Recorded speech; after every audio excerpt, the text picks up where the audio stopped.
The plastic stars were the only ones Kaito could see from his bedroom. They were blurry, projected from a cheap, battery-operated sphere that whirred with a rhythmic grinding noise, like a dying insect. He had placed it on the floor of his room, the device sitting on a stack of comic books to get the angle right. It cast an erratic galaxy across the peeling beige wallpaper. The constellations stretched and distorted by the water stains near the ceiling.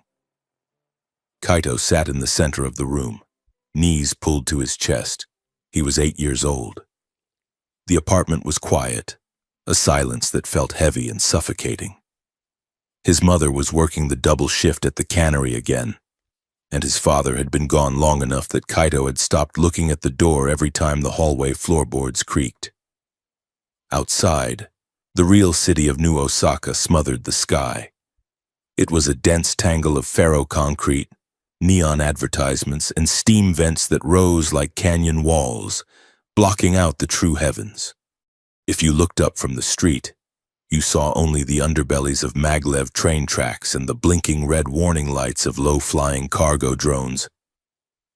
Kaito hated the ceiling. He wanted the roof. He waited until the digital clock on his nightstand read 11. Then, clutching a bag of lemon gummy candy, he crept out the window and up the rusted fire escape. The metal was cool against his palms, smelling of oxidation and rain. The rooftop was his kingdom. It was a flat expanse of tar paper and gravel, dominated by a massive defunct satellite dish that looked like the skeleton of a giant white flower. The hum of the city was louder here, a constant thrum of engines and ventilation fans, but the air tasted slightly cleaner. He was not alone. Sitting on the edge of the parapet, dangling her legs over the 50-story drop, was a girl. Kaito froze. This was his spot. No one else came up here. The tenants below were too tired or too old. She turned her head. Kaito felt a strange jolt in his chest, like missing a step on a staircase. She looked about his age, perhaps a year younger. She wore a simple white sundress that seemed too thin for the chill of the urban night, but it was her skin that held his attention. Under the wash of the neon billboard from the next building over, her skin did not just reflect light, it seemed to hold it, possessing a faint, milky luminescence like the surface of a pearl. Her eyes were wide, the irises a shade of violet that was almost frantic in its brightness. She did not smile. She just watched him. "Hello?" Kaito said, his voice cracking. She tilted her head. The movement was bird-like, sharp and precise. "Greetings," she said. Her voice had a cadence Kaito had never heard before. It was melodic but clipped, as if she were learning the rhythm of the sentence as she spoke it. "I am Lyra. I am Kaito. Do you live here?" "Briefly," she said. "We move a lot. Between skies." Kaito stepped closer, his sneakers crunching on the gravel. "Between skies? That is a weird way to say it." Lyra looked up, not at the neon signs but past them, searching for the few real stars that managed to pierce the light pollution. "It is the accurate way," she said. That was the beginning of the strangest summer of Kaito's life. Lyra became a fixture of the rooftop. Every night, while his mother slept her exhaustion away or worked another late shift, Kaito would climb the fire escape and find her waiting. She was an enigma, a puzzle piece from a different box than the rest of his world.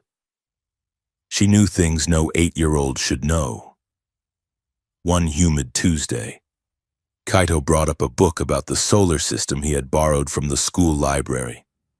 He showed her a picture of Jupiter.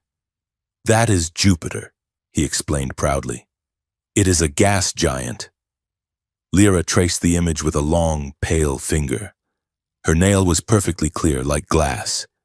"The storm is shrinking," she murmured. "The red eye closes. It is much older than your book says." 700 million rotations, Kaito laughed. You cannot know that. I have seen the charts, she said simply. She was frightened of the wrong things. When a summer thunderstorm rolled in, shaking the building foundations and turning the sky into a strobe light of violent purple. Kaito cringed. Lyra just stood in the rain, face upturned, letting the water soak her dress. She seemed fascinated by the mechanics of it, laughing as the droplets hit her palms. Yet, when a police siren wailed from the street below, a sharp, rising mechanical shriek, she would scramble backward, pressing herself into the shadow of the old satellite dish, her breathing shallow and terrified. They are hunting, she would whisper. It is just the police, Kaito would reassure her. They are catching bad guys. Hunters, she insisted, her eyes squeezing shut. And there were physical things too. Small impossibilities that Kaito noticed but filed away with the unquestioning acceptance of childhood. He brought her a bag of marbles once. She spent an hour dropping them from waist height, watching them hit the tar paper. Why do you keep doing that? Kaito asked. Bored? Gravity is constant here, she said, sounding delighted. It does not fluctuate. It is so heavy. It feels like a blanket. She had an uncle, or a man she claimed was her uncle. Kaito saw him only once. He was a tall, severe man in a gray raincoat who came to the rooftop hatch to call her down. He did not speak. He tapped a silver device attached to his collar, and a flat, synthetic voice projected from it. Lyra, it is time for the cycle. Lyra had stiffened, her spine snapping straight. Coming. Guardian, she had said. Kaito noticed the man did not look at him. It was as if Kaito were part of the architecture, insignificant and invisible. But as Lyra walked away, Kaito saw the man's hand rest on her shoulder.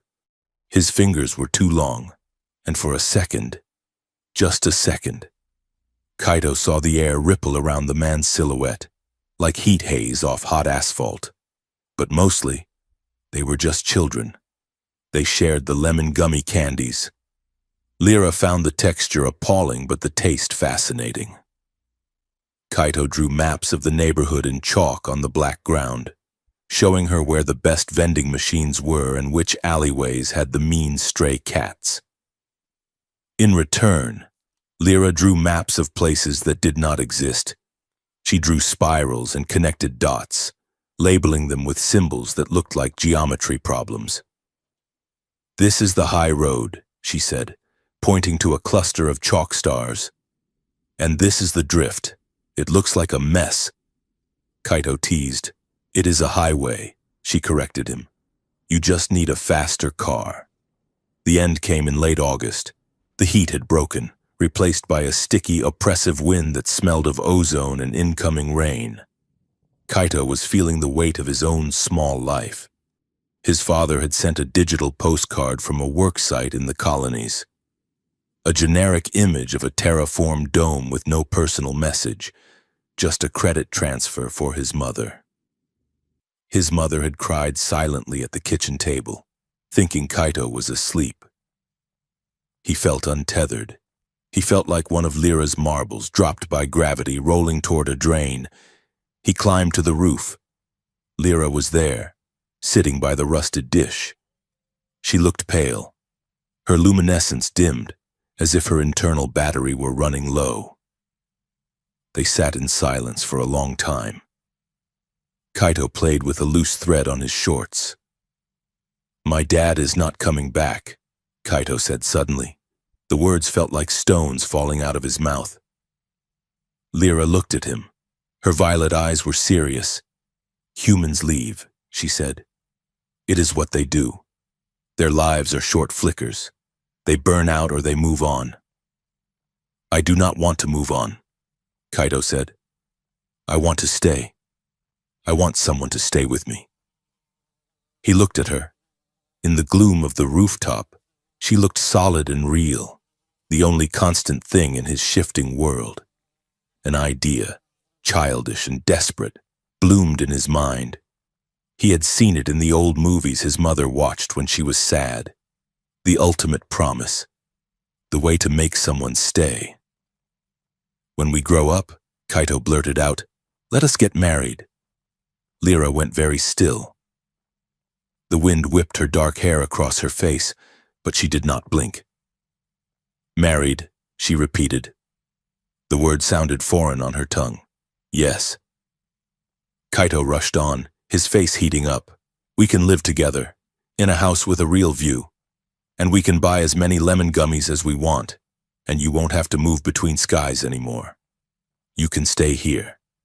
You won't leave me, right?" He held his breath.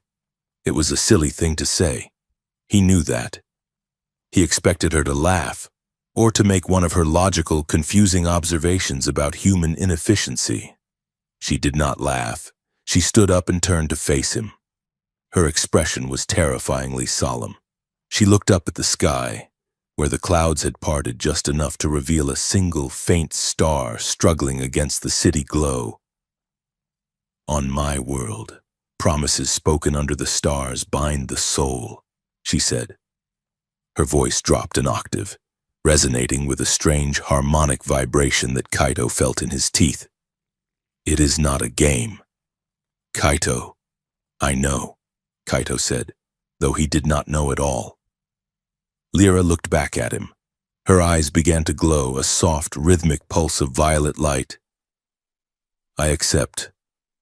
"Kaito," she said. Kaito let out a nervous laugh, scratching the back of his neck. His cheeks burned with sudden embarrassment. He had just proposed marriage on a roof. He was 8. It was stupid. "Okay," he said, looking at his sneakers. "Cool." Lyra stepped closer. She moved with that fluid, predatory grace that usually unnerved him. She placed her hands on his shoulders. Her palms were cool, dry, and strong. She leaned in and pressed her forehead against his. Kaito froze.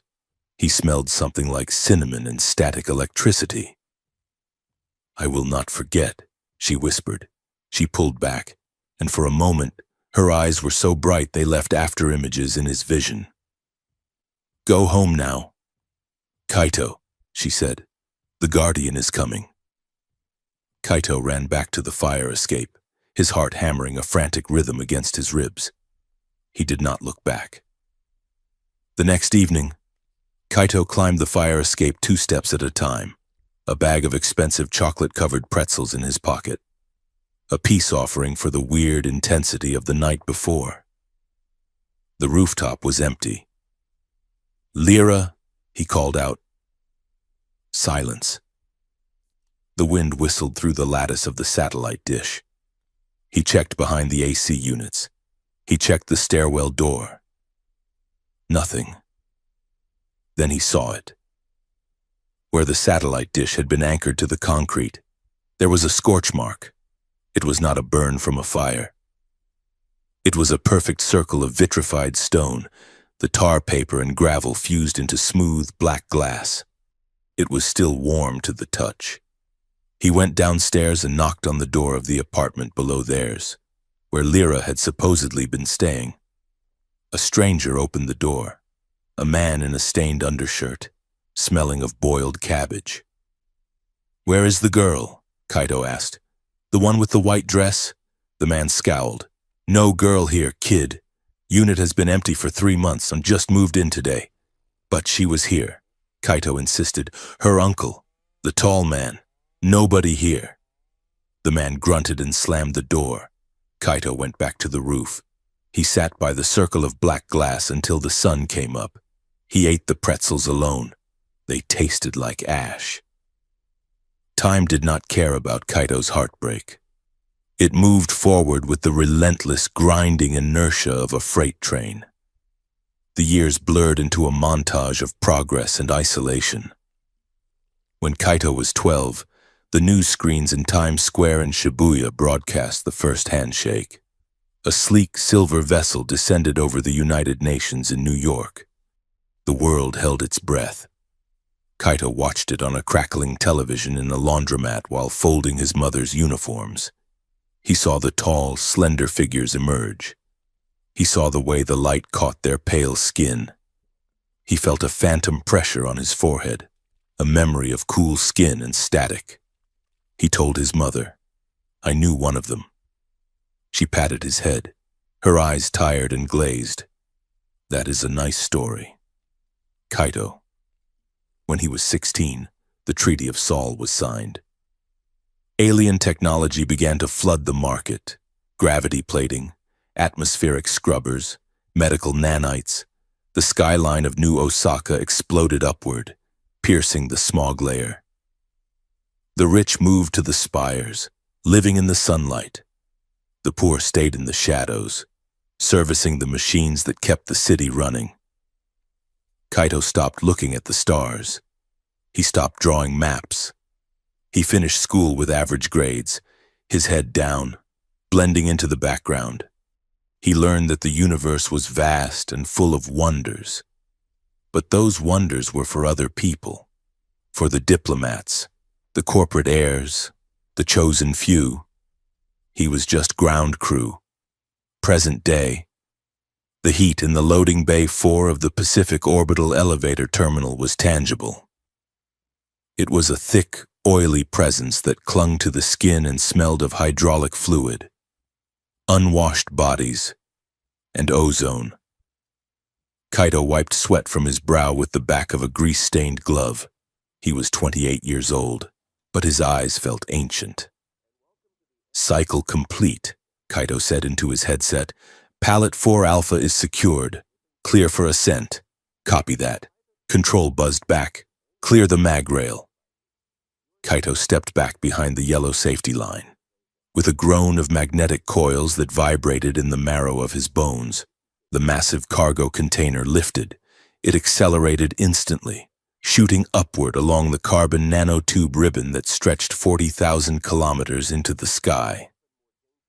He watched it go. Another shipment of luxury synth silk and rare earth metals bound for the orbital habitats. Bound for the high stations where the air was scrubbed to a pristine vanilla scent and the gravity was dialed to a comfortable 0.9 G. Kaito checked his data pad. 3 more hours on his shift. Then he would take the commuter train back to his apartment in the lower district. It was a cramped box of a room, filled with half-finished model kits of starships he would never fly. His girlfriend, Maya, had left 6 months ago. "You are not present, Kaito," she had said, packing her bag. "You are always somewhere else, somewhere inside your head. It is lonely being with you." He had not argued. She was right. He was waiting for something. He just could not remember what it was anymore. He walked back to his workstation, a scarred metal desk tucked in an alcove of the massive loading bay. Overhead, a holographic newsfeed played on a loop. The volume turned low. "Protests continue in Sector 7 regarding the new trade addendums," the anchorwoman said, her face perfectly symmetrical and synthetic. "Rumors of a secret sovereignty clause have sparked outrage among the isolationist factions. The Earth Alliance denies any covert deals with the Galactic Concord." Kaito ignored it. Politics were for people who could afford to care. He sat down and tapped the screen of his terminal to log the next shipment. Suddenly, the screen flickered.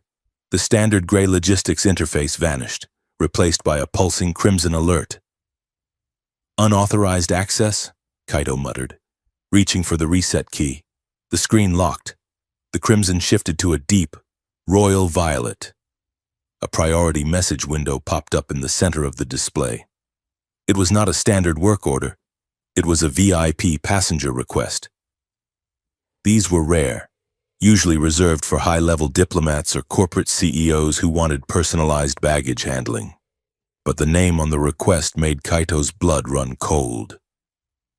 The field for passenger name was encrypted, displaying only a string of shifting alien glyphs.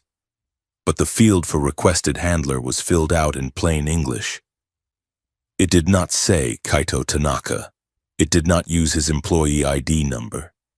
It read, Kai-chan, Kaito stopped breathing. No one had called him that in 20 years. Not since he was a boy in cut-off shorts, sitting on a roof with a bag of lemon gummies. The terminal beeped again. Status: arrival imminent. Gate 7. VIP dock. Attendance mandatory. Kaito stared at the screen, the violet light reflected in his eyes, awakening a memory so sharp it hurt. The smell of ozone, the feeling of a forehead pressed against his. I will not forget. His hands were shaking. He stood up, knocking his chair back against the metal wall. He looked toward Gate 7, the exclusive private hangar at the far end of the terminal. The universe had finally looked down, and it was calling his name. Gate 7 was a different world from the rest of the terminal. While the lower deck smelled of ozone, unwashed bodies, and recycled coffee, the VIP sector smelled of nothing. It was an aggressive, expensive emptiness, the scent of air that had been scrubbed, ionized, and scented with a faint synthetic hint of vanilla. The floors were not scuffed metal grating but polished white synthetic stone that swallowed the sound of Kaito's heavy work boots. Kaito adjusted the collar of his grease-stained jumpsuit, feeling ludicrously out of place. He had tried to wipe the worst of the hydraulic fluid from his hands, but the grime was etched into his fingerprints. He checked his datapad again. The alert was still pulsing in that regal violet hue. Location: VIP arrival lounge. Subject: priority guest. It has to be a prank, Kaito muttered to himself, the sound of his voice swallowed by the acoustic dampeners in the walls. The guys in the break room had probably rigged the system.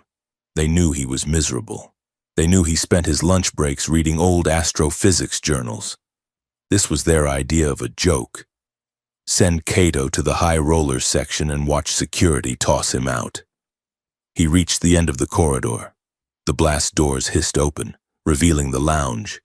It was a cavernous space with a floor-to-ceiling view of the Earth's curvature. Sunlight blazed against the reinforced glass, turning the room into a brilliant, blinding stage. And in the center of that stage, the prank theory died a sudden, violent death.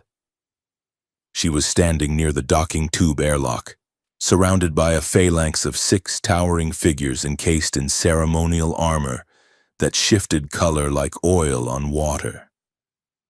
They were terrifying, faceless sentinels holding staffs that hummed with suppressed energy. But Kaito did not look at the guards. The woman in the center was taller than he remembered, but the posture was unmistakable. She wore a gown that seemed to be woven from liquid mercury, the fabric rippling with its own internal gravity. It clung to her slender frame, cascading down to the floor in waves of silver and midnight blue. Her hair, once a messy tangle he had seen blowing in the rooftop wind, was now arranged in an intricate, gravity-defying sculpture pinned with crystals that pulsed with light. Her skin was the same pale, luminous pearl he had seen 20 years ago, but now the bioluminescent markings were more defined. Elegant, swirling geometric patterns glowed faintly beneath her dermis, tracing lines down her neck and vanishing into the bodice of her dress. Kaito froze near the entrance, his boots feeling like lead weights. He looked at the exit, ready to bolt. This was a mistake. This was a diplomatic envoy, a royal procession. He was a cargo tech with a wrench in his back pocket. Then, she turned. Those violet eyes, bright and unsettling, locked onto him across 50 feet of polished stone. The reaction was instantaneous. Her professional, imperious mask shattered. Her eyes widened, losing their diplomatic hardness. She raised a hand, a sharp, cutting gesture. Hold position, she commanded. Her voice was deeper, richer, but it had that same melodic, clipped cadence that Kaito heard in his dreams. The armored giants hesitated. One of them, the captain, stepped forward. "Excellency, the protocol dictates we secure the— Stay!" she snapped. The air around her seemed to vibrate. "I will speak to him alone. The guard stepped back, forming a rigid perimeter. She walked toward Kaito. She moved with a terrifying grace, like a predator stalking through tall grass. Yet there was a tremor in her hands that she tried to hide in the folds of her dress. Kaito could not move. His heart was hammering against his ribs like a trapped bird. She stopped 3 feet away from him. Up close, the sheer alien perfection of her was overwhelming. She smelled of cold space and ozone, a scent that triggered a rush of memories so potent it made him dizzy. She studied his face, her gaze tracing the scar on his chin, the tiredness around his eyes, the grease on his cheek. "You have grown." "Kaito," she said softly. Kaito opened his mouth, but no sound came out. He swallowed and tried again. "You," he croaked. "You are real." A small, sad smile touched her lips. "I told you I would not forget," she said. Kaito shook his head, fighting the urge to laugh hysterically. "You are Lyra? The girl from the roof? The girl who thought thunder was artillery?" "I am Lyra," she confirmed, though my full title is Lyra El Thara Vek, third scion of the Azure Nebula sovereignty. Kaito stared at her. "You are a princess." "Technically a high scion," she corrected automatically, a flash of her old pedantic nature breaking through. "Princess is a human concept that implies a patriarchy my people do not subscribe to. But yes, in your terms, I am royalty." Kaito took a step back, the absurdity of it crashing down on him. "This is insane. I thought I imagined you. I spent 20 years telling myself you were just some diplomat's kid I made up because I was lonely." "You did not imagine the lemon gummies," Lyra said, her voice steady. "You did not imagine the chalk maps of the drift. You did not imagine the plastic projector that made the grinding noise." She took a step closer, invading his personal space. Her eyes were intense, burning with a seriousness that terrified him. "And you did not imagine what you asked me." "Kaito." That night, under the false stars. Kaito felt the blood drain from his face. The memory hit him, the desperate, lonely plea of an abandoned 8-year-old boy. "I was a kid," Kaito spluttered, his hands coming up in a defensive gesture. "Lyra, I was 8 years old. I was scared and my dad had just left and I said a lot of dumb things. 'Let us get married when we grow up,'" Lyra quoted. Her tone was not mocking. It was reverent. She spoke the words like they were a prayer. "You will not leave me, right?" Kaito laughed, a nervous, jagged sound. "Yeah. It was a kid thing, like playing house. It does not mean anything." Lyra's expression did not waver. "On my world," she said, her voice dropping to that ritualistic resonance he remembered. "A vow spoken under the stars, even artificial ones, is the highest form of contract. It binds the soul. It binds the future." She tapped a small crystalline device embedded in her ear cuff. "My personal attendant recorded the vocal signature," she explained matter-of-factly. "I submitted it to the Vec Ancestral Archives the moment I was extracted. It has been legally binding for 20 Earth years." Kaito stared at her. "You are joking. Please tell me you are joking." "I do not joke about contracts," Lyra said. She looked confused by his reaction. "I have structured my entire education and career path around this agreement. I studied human sociology. I learned your dialects. I petitioned for the solar assignment specifically to be within travel distance of Earth when I reached maturity." She looked at him as if he were the one being unreasonable. "I am here to fulfill the betrothal. Kaito. I came back." Kaito turned around and walked in a small circle, running his hands through his hair. This was not happening. He was going to wake up in his cramped apartment with a headache. Late for his shift. Lyra. Look at me, he said, turning back to her and gesturing to his stained jumpsuit. I am a logistics tech. I move crates. I live in a box. I eat instant noodles. You are glowing. You have bodyguards who look like they eat tanks for breakfast. You cannot seriously mean you planned your life around a promise I made when I still believed in Santa Claus. Lyra frowned. Who is Santa Claus? Is he another suitor? No, Kaito shouted, then lowered his voice as the guards shifted uneasily. No.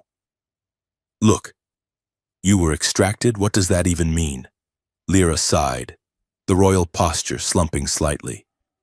She looked over her shoulder at the guards, then stepped closer to Kaito, lowering her voice. We were not supposed to be there, she whispered. My uncle, my guardian, was observing Earth. It was a covert biology survey. Our shuttle malfunctioned. We were stranded until the rescue beacon penetrated the atmospheric interference. That was why we left so suddenly. The extraction team did not want to cause a panic. She looked down at her hands. I fought them. Kaito, I tried to stay. I bit the extraction officer. Kaito looked at her. The image of a small feral Lyra biting a space marine made him smile, despite the panic. You bit him? He was interfering with a sacred vow, she said, as if this justified everything. But they took me, and ever since, I have been working to get back. She looked up, and for the first time, Kaito saw the exhaustion beneath the glow, the fear. I am here as part of the stabilization delegation, she said, her voice tightening. The Earth Alliance and the Sovereignty are signing the Theta Accord. It is a treaty. We give you atmospheric stabilizers and hyperdrive tech. You give us, basing rights, protection zones. Kaito nodded slowly. I have seen the news. People are protesting. They say it is a bad deal. It is a complex deal, Lyra said diplomatically. But... She hesitated. She looked at the guards again. They were too close.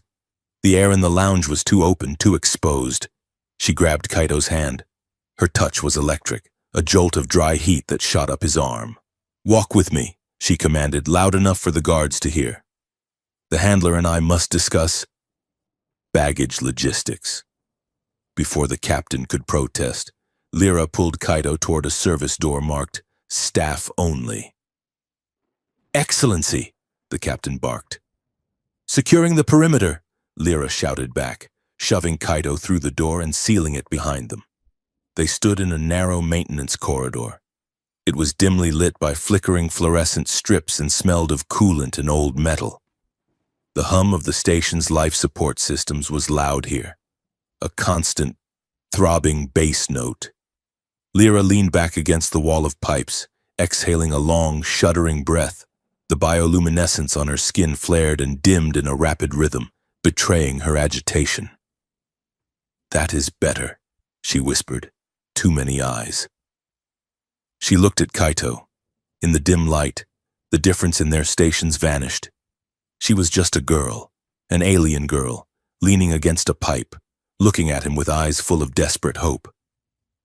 Kaito, she said, her voice trembling. I did not just come for the treaty. I kind of gathered that, Kaito said, leaning against the opposite wall. He crossed his arms, trying to keep his hands from shaking. I pushed for this assignment, Lyra admitted. My family, the royal house, they forbade it. They said a human bond was beneath my station. They said you would have forgotten. They said humans are fickle, short-lived creatures who do not understand the weight of a star oath. She took a step toward him. The space in the corridor was tight. He could feel the heat radiating from her. I told them they were wrong, she said fiercely. I told them Kaito was different. I told them that the boy who drew maps of the stars on a tar paper roof would not forget. She searched his face, her gaze frantic. Tell me I was not wrong. Kaito. Kaito looked at her.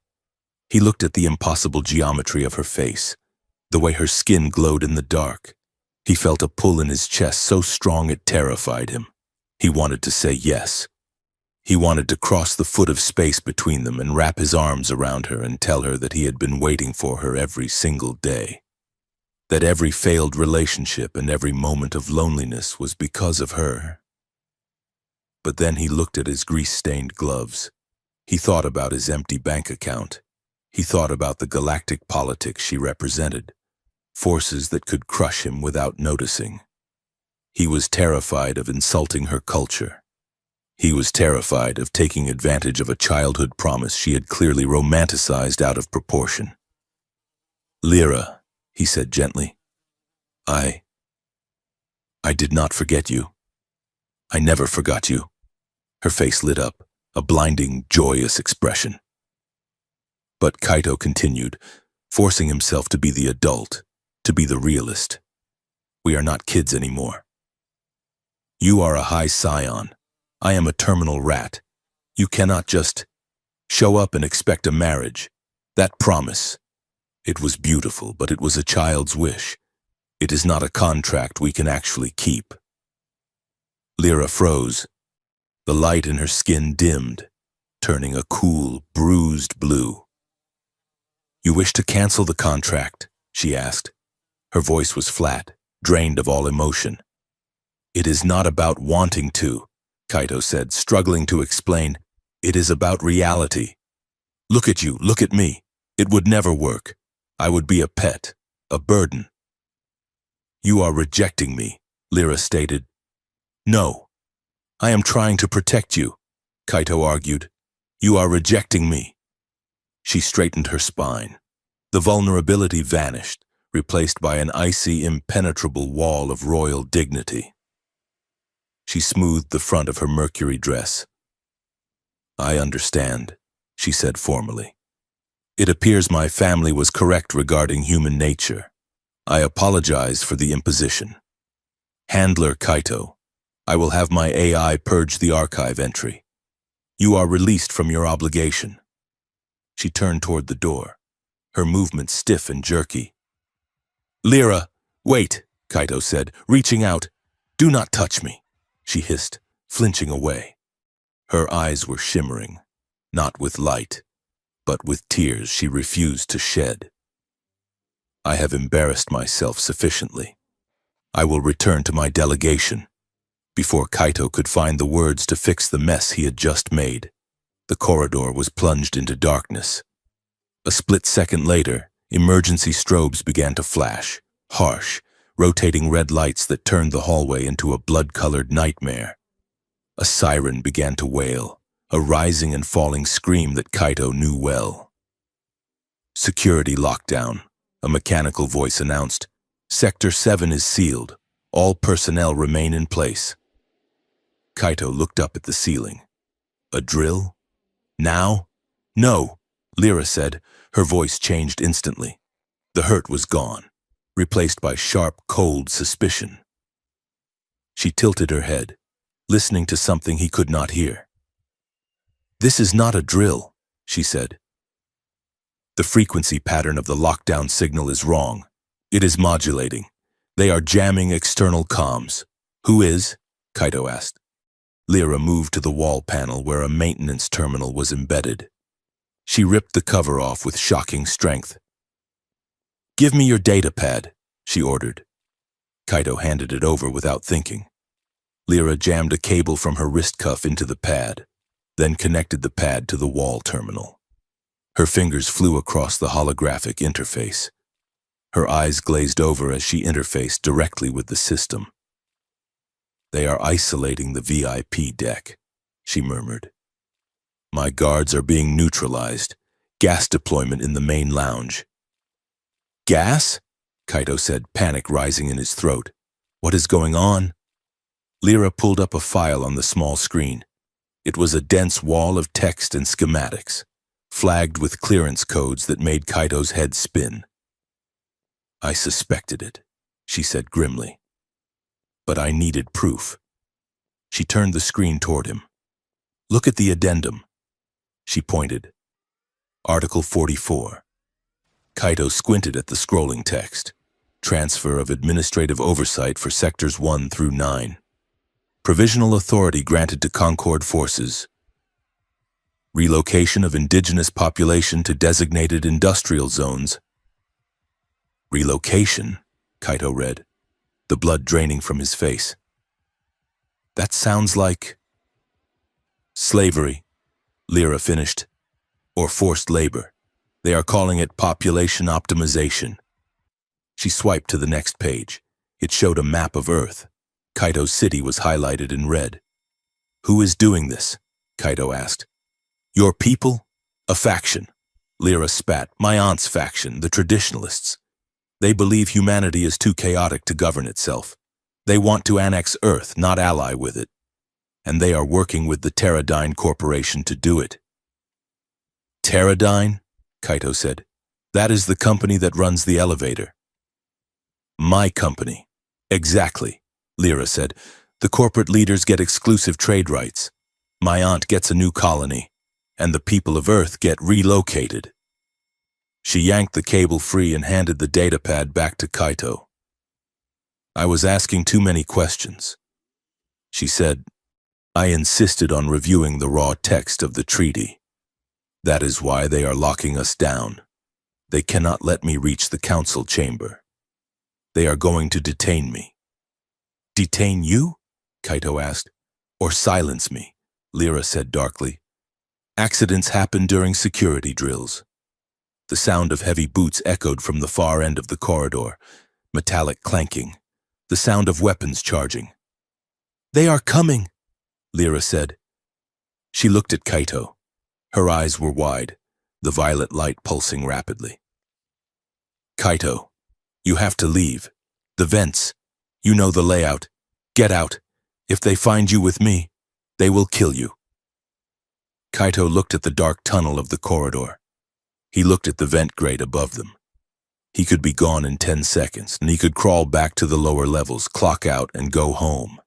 He could forget he ever saw her. He could survive. But then he looked at Lyra. She was standing tall, chin lifted, preparing to face an armed squad alone. She looked exactly like the little girl on the roof who stood in the rain because she wanted to understand the storm. She was brave, and she was brilliant, and she had come back for him. And she was right. He had been a coward. He had spent his whole life watching the stars on a screen, watching the cargo go up the elevator, watching people leave him. Not this time. Kaito grabbed his heavy wrench from his back belt. He reached out and took Lyra's hand. No, he said. Kaito? We are not canceling the contract, Kaito said, his voice surprisingly steady, and I am not leaving you. He pointed to a rusted hatch on the floor, half hidden by pipes. The ceiling vents are obvious, he said. They will have drones in there already. We go down. Sub-level maintenance. Lyra stared at him. A slow, brilliant smile spread across her face, eclipsing the red warning lights. That is filthy, she said. It is disgusting, Kaito agreed. You are going to ruin that dress. Lead the way, husband-to-be, she said. Kaito hauled the hatch open. The smell of sewage and grease wafted up. Ladies first, he said. They dropped into the dark just as the security team breached the corridor door. The sub-level was a nightmare of dripping pipes and steam vents. It was a narrow crawl space that ran beneath the main deck, used for servicing the high-voltage conduits that powered the elevator. Kaito moved with the practiced ease of someone who had spent 10 years fixing leaks in places no one wanted to go. Lyra was surprisingly agile. She tucked the skirts of her mercury gown into her belt, turning it into a shimmering, improvised tunic. Are we going anywhere in particular? Lyra whispered, crawling behind him. Or are we just exploring the digestive tract of this station? We are heading to the secondary cargo shaft, Kaito whispered back. Old manual overrides. If we can get there, we can get to the lower levels without triggering the sensors. A buzzing sound echoed in the tunnel behind them. It sounded like a swarm of angry hornets. Drones, Kaito hissed. Seekers, move faster. I am moving at optimal velocity for a biped in formal wear. Lyra snapped. She stopped suddenly, grabbing Kaito's ankle. Wait, what? 3 meters ahead. Thermal tripwire. Kaito squinted. He saw nothing in the gloom. How can you see that? I see in the ultraviolet spectrum. Kaito, she said, sounding annoyed. Did you never wonder why I like the dark? She crawled past him, the heat of her body brushing against his side in the cramped space. Kaito tried to ignore the way his heart skipped a beat. Hold still, she commanded. She raised her hand, her fingernails elongated slightly, turning into fine, glowing filaments. She reached out and tapped a seemingly empty patch of air. A spark fizzled, and a thin red laser line flickered into existence for a second before dying out. Disarmed, she said smugly. Nice trick, Kaito said. Basic royal protocol, she replied, continuing to crawl. Every scion learns electronic bypass, along with flower arranging, along with assassination defense and orbital mechanics. They scrambled forward, the buzzing of the drones getting louder. Left here, Kaito directed. They slid down a chute, landing in a pile of insulation foam in a larger junction room. Kaito helped Lyra up. Her dress was smeared with black grease. Her hair was coming loose. She looked magnificent. The drone swarm burst out of the tunnel they had just exited. 3 spherical machines, each the size of a melon, bristling with sensors and stun prods. They hovered, their single red eyes scanning the room. Target acquired, a synthesized voice chirped. Kaito raised his wrench, feeling ridiculous. Lyra did not hesitate. She stepped in front of him. Close your eyes, she shouted. Kaito squeezed his eyes shut. He heard a high-pitched hum, like a capacitor charging, followed by a crack of thunder. A wave of heat washed over him. When he opened his eyes, the drones were on the floor, smoking ruins. Lyra was leaning against a conduit, breathing hard. The bioluminescent markings on her arms were pulsing violently, fading from white to a dull gray. What was that? Kaito asked, and staring at the wreckage. Bioelectric discharge, Lyra wheezed. Defensive mechanism, drains. Calories. Do you have food? Kaito patted his pockets. He pulled out a crumpled package. I have a protein bar. And half a pack of lemon gummies. Lyra snatched the gummies. She poured the entire half-pack into her mouth at once, chewing aggressively. Acceptable, she said, swallowing. She looked at him, wiping a smear of grease from her glowing cheek. You stayed, she said softly. Kaito shrugged, feeling the heat rise in his neck. I told you, he said. I do not like it when people leave. Lyra smiled. It was the same smile she had given him on the roof 20 years ago. Conspiratorial, wild, and full of secrets. Then let us go. Kaito, she said, we have a treaty to stop, and you still owe me a wedding. She grabbed his hand again. This time, he did not pull away. He squeezed back. Let us get out of here first, he said. Then we can talk about the wedding. They ran toward the cargo shaft, hand in hand, leaving the smoking drones and the safety of Kaito's old life behind them in the dark. The escape from the elevator terminal was a collision of 2 very different worlds. Kaito moved through the labyrinthine service tunnels with the muscle memory of a man who had spent a decade avoiding supervisors. He knew which security cameras had dead pixels in their sensors and which motion detectors were sluggish on humid nights.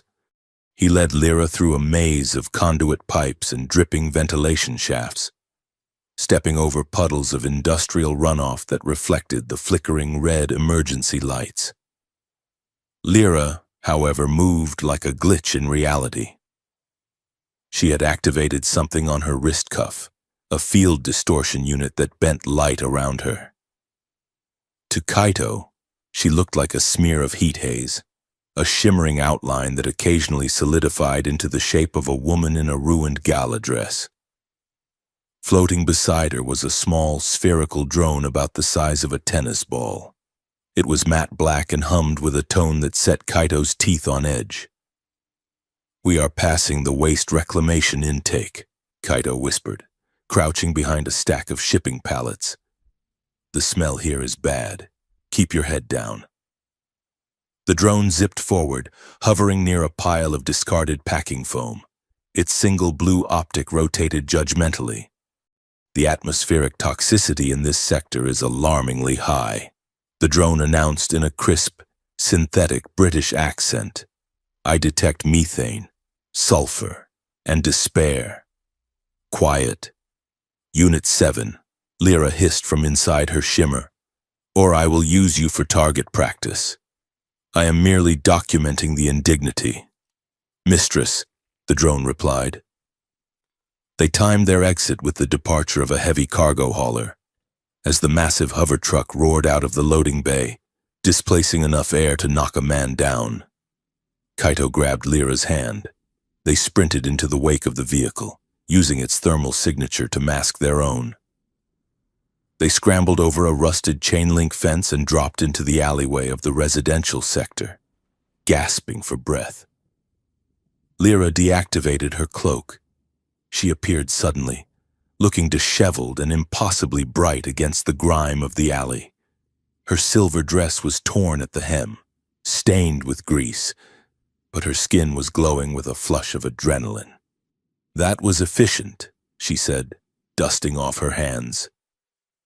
"Your knowledge of refuse disposal protocols is impressive." Kaito leaned against the brick wall, trying to slow his heart rate. "Thanks. I think..." They navigated the back streets of New Osaka, staying to the shadows. Kaito's apartment was in Block 4, a towering hive of micro-units stacked like concrete honeycombs.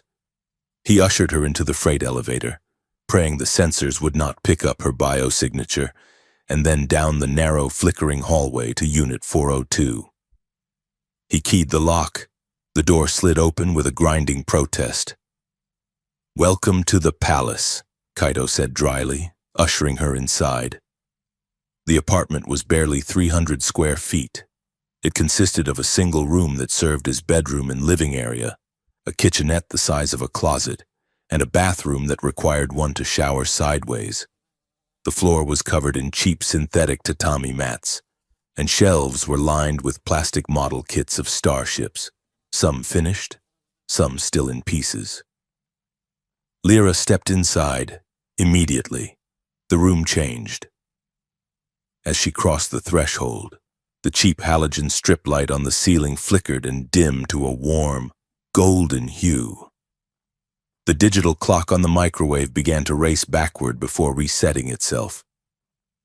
Kaito's computer terminal on the desk woke up from sleep mode, chirping a happy musical greeting he had never heard before. "My biofield," Lyra apologized, though she looked fascinated. "It interferes with primitive induction loops. I can dampen it, but it takes concentration." "It is fine," Kaito said, locking the door and engaging the deadbolt. "Just do not explode my toaster." Unit 7 floated in, scanning the room. It hovered over Kaito's unmade futon. "The thread count on this bedding is statistically negligible," the drone observed. "And I detect the residue of instant noodles on the desk. Is this a prison cell?" "It is home," Kaito snapped. Lyra silenced the drone with a sharp look and walked to the window. She touched the glass, and it instantly darkened, blocking out the streetlights. She turned to face the room, her eyes landing on the shelves of model ships. She walked over and picked up a model of a solar frigate. It was one Kaito had spent weeks painting, detailing the hull plating with a single hair brush. You still look at the sky, she said softly. Kaito tossed his keys on the counter, feeling a sudden wave of self-consciousness. Models are not the sky, Lyra. They are just plastic. He went to the kitchenette. He realized with a jolt that he had no food suitable for a royal guest. He had 3 packs of spicy shrimp noodles and a half-empty bag of rice crackers. Are you hungry? He asked. I do not have a royal chef. I have boiling water and dried shrimp.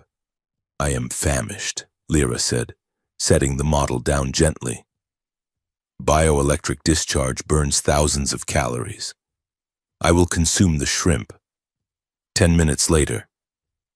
The surreal nature of the evening peaked. Lyra sat cross-legged on his futon, the silver gown billowing around her like a metallic cloud. She was holding a steaming cup of instant noodles. Kaito had given her a pair of wooden chopsticks. She held them like they were medical instruments, one in each hand, stabbing at the noodles independently. You are supposed to use them together, Kaito said, sitting on the floor opposite her, like a pincer. Here. He leaned forward, adjusting her grip. His fingers brushed against hers. Her skin was cool, smoother than anything he had ever touched, yet beneath the surface, he could feel a hum of energy, a physical vibration of life. She watched his face intently as he moved her fingers. Like this? She asked, clamping the sticks together and successfully capturing a clump of noodles. Exactly, Kaito said, pulling back. She took a bite, chewing thoughtfully. Her eyes widened. It is incredibly salty, she declared. Yeah, it is cheap. It is wonderful, she said, taking another massive bite. It tastes like sodium in chemistry. We do not have this flavor in the sovereignty. Our food is nutrient optimized and texturally balanced. It is very boring. Unit 7 hovered near her shoulder. I advise against ingesting the broth. Mistress, it contains enough preservatives to mummify a small rodent. Silence. 7. Lyra said with her mouth full. They ate in a comfortable silence for a few minutes. Kaito watched her. She was really here. The girl from the roof. The memory that had haunted every quiet moment of his adult life was sitting on his bed, eating junk food and getting broth on a dress that probably cost more than his entire building. Lyra set the cup down. She shifted her weight and noticed a cardboard box shoved under the lowest shelf. It was battered and taped shut. What is this? She asked. Kaito froze. Oh, that is just junk. Old stuff. Lyra was faster. She reached out and tapped the box. Her fingernail glowed, and the tape dissolved, the adhesive unbinding at the molecular level. She flipped the lid open. Inside were papers, school reports, old photos, and a sketchbook. Lyra pulled the sketchbook out. It was a cheap spiral-bound pad from 20 years ago. She opened it. The pages were filled with crayon and marker drawings. Star maps, rockets, and one page, heavily worked in blue and purple marker. It showed a boy with spiky black hair holding hands with a girl who was colored entirely in neon violet. Underneath, in messy child's handwriting, it read, Kaito and the Alien Princess. She likes gummies. Lyra traced the drawing with her finger. She went very still. I remember this, she whispered. You drew it the night after the thunderstorm. Kaito rubbed the back of his neck, his face burning. I was a kid. I thought you were cool. Lyra looked up at him. Her eyes were not glowing now, they were dark and deep, filled with a sadness that seemed too old for her face. You labeled me, she said. Princess. Yeah. Well, Kaito chuckled nervously. I guessed right, did I not? No, Lyra said. She closed the book and held it against her chest. You do not understand. Kaito, in the sovereignty, I have many labels. Third scion, genetic asset, diplomatic envoy, potential breeder for the royal line. She looked at the plastic stars on his ceiling, the ones he had stuck there years ago. From the moment I was born, I was a function, my uncle, the guardian. He was not just a relative, he was my handler. My life was a series of calculations on how best to use my bloodline for political leverage. She looked back at Kato, but on that roof, I was just Lyra. You did not want my fleet or my genetic code. You wanted to give me lemon candy. And when you asked me to marry you, she paused, her voice trembling slightly. It was the first time anyone had ever asked me what I wanted to do. You asked me to stay. You chose me. Kaito felt a lump form in his throat. He had spent years feeling like a fool for holding on to that memory, thinking it was just a childhood fantasy. He had never realized that for her. It was an anchor. Lyra, he said softly. I spent a long time thinking I was crazy. Every time I tried to date someone, it fell apart. Maya, my ex. She used to say I was looking through her, not at her. He looked at his hands. I guess I was waiting for the one person who made the world feel bigger. When you left, everything just got so small. Lyra reached out and covered his hand with hers. The contact sent a shiver through him. I am here now, she said. We can make it big again. The moment was shattered by a piercing electronic screech from Kaito's computer. Unit 7 spun around in the air. Alert! The drone chirped. Active scan detected. Wideband surveillance sweep. Level 5 intensity. Kaito jumped up.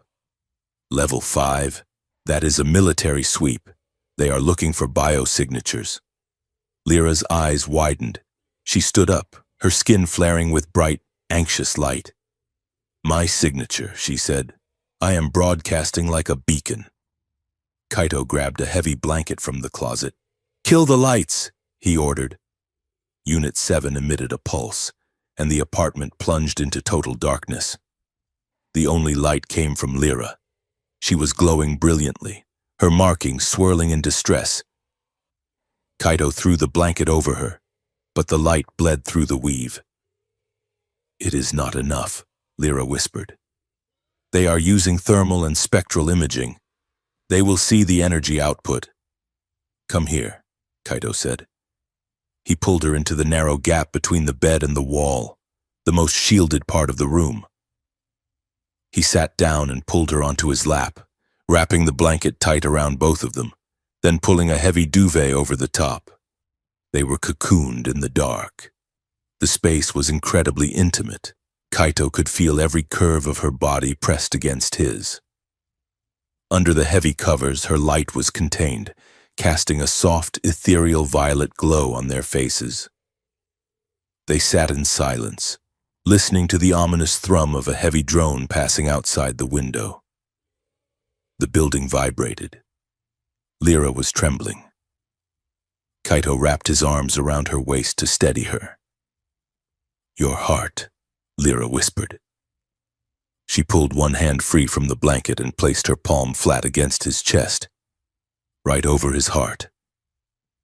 It is beating so fast, she murmured, her face inches from his.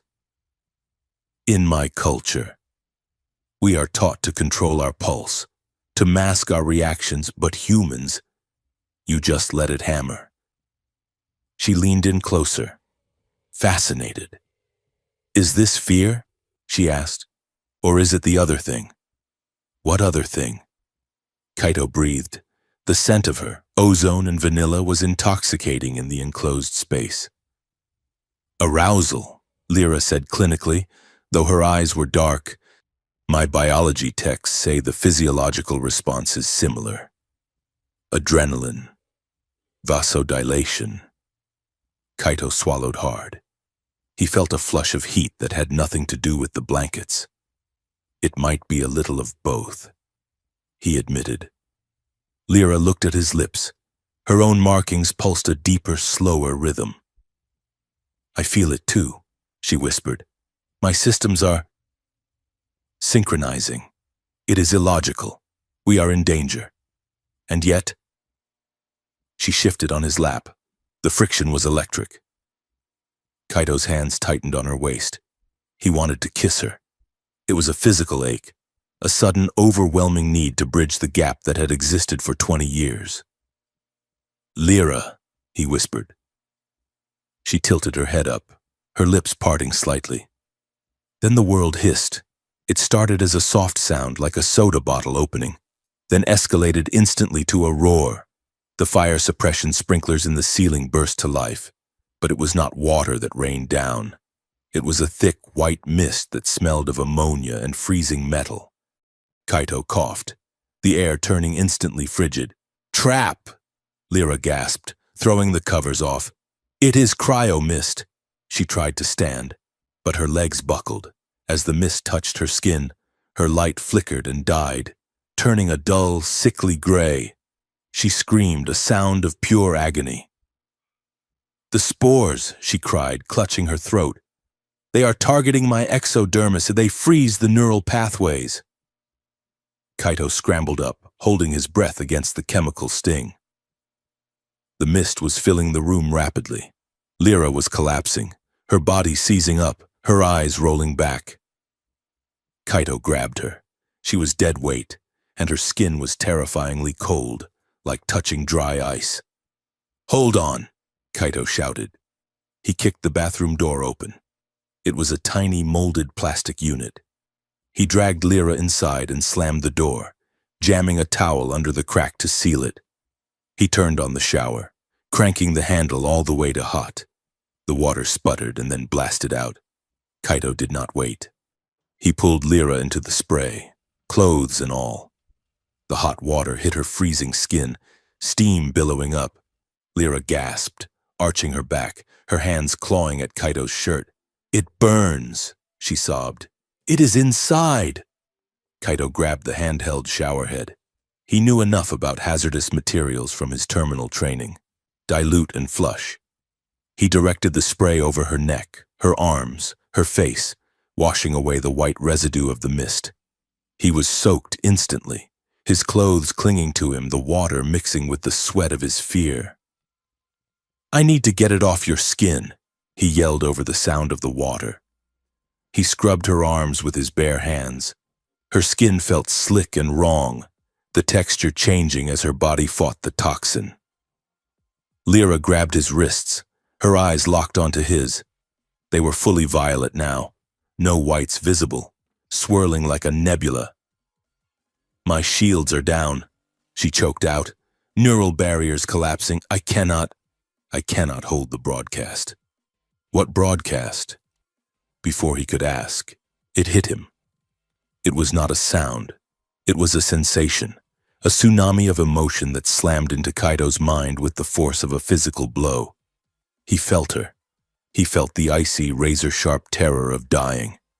He felt the crushing weight of 20 years of loneliness, of sitting in diplomatic meetings surrounded by people who saw her as a tool.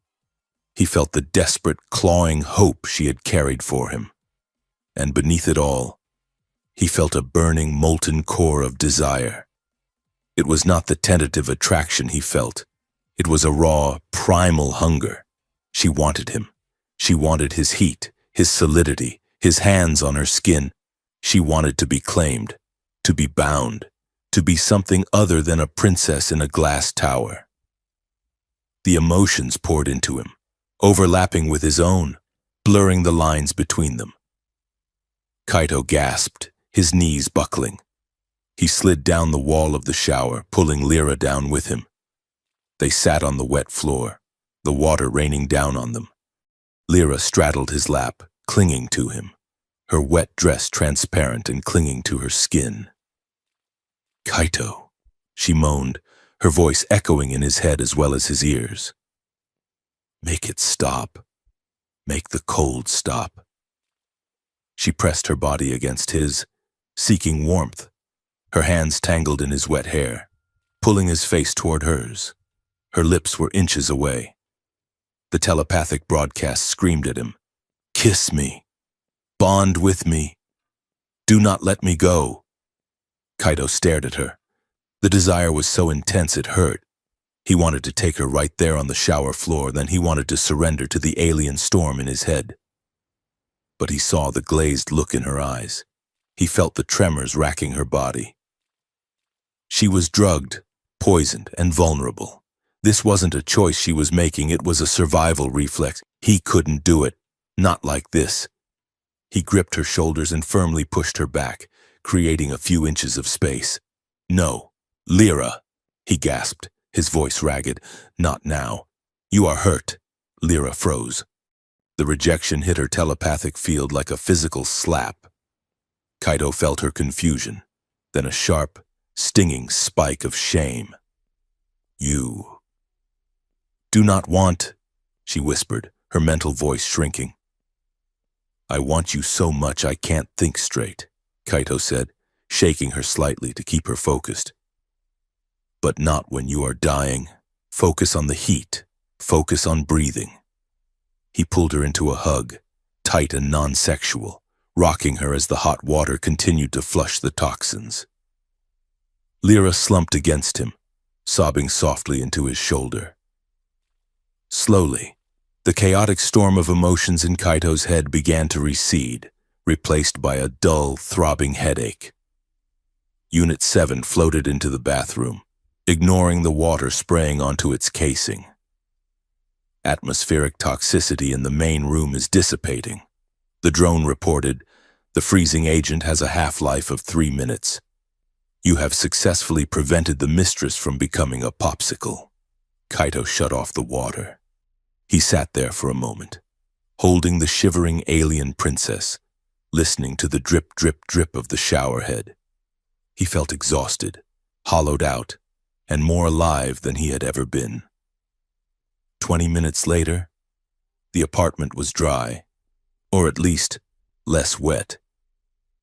Kaito had given Lyra his largest oversized hoodie and a pair of sweatpants. She looked ridiculous and adorable, the sleeves hanging past her hands. She sat on the bed, toweling her hair. Her skin had returned to its healthy pearl luminescence, though the markings were still faint. Kaito was at his computer terminal. Unit 7 was interfaced with the port, analyzing the residue Kaito had scraped from the floor. Analysis complete, the drone chirped. The compound is a cryo-nano suspension. Manufacturing signature is specific. Kaito pulled up the data on the screen. It is not military, he said, his voice hard. It is corporate, Teradyne proprietary security tech. He turned to Lyra. Specifically, it is from the orbital platform Delta, the one that anchors the elevator. Lyra lowered the towel, her face hardened, the princess returning. Platform Delta is where the final treaty signing is scheduled to take place. She said, my aunt is there. The human corporate board is there. She stood up, pacing the small room. The oversized sweatpants dragged on the floor. They tried to neutralize me quietly. She said, they used a non-lethal, technically agent to incapacitate me so they could retrieve me. They do not want a martyr. They want a prisoner. Kaito looked at the screen. He looked at the red lines of the tracking data pointing straight up the elevator shaft. He thought about his job. He thought about the crates he loaded every day, never asking what was inside.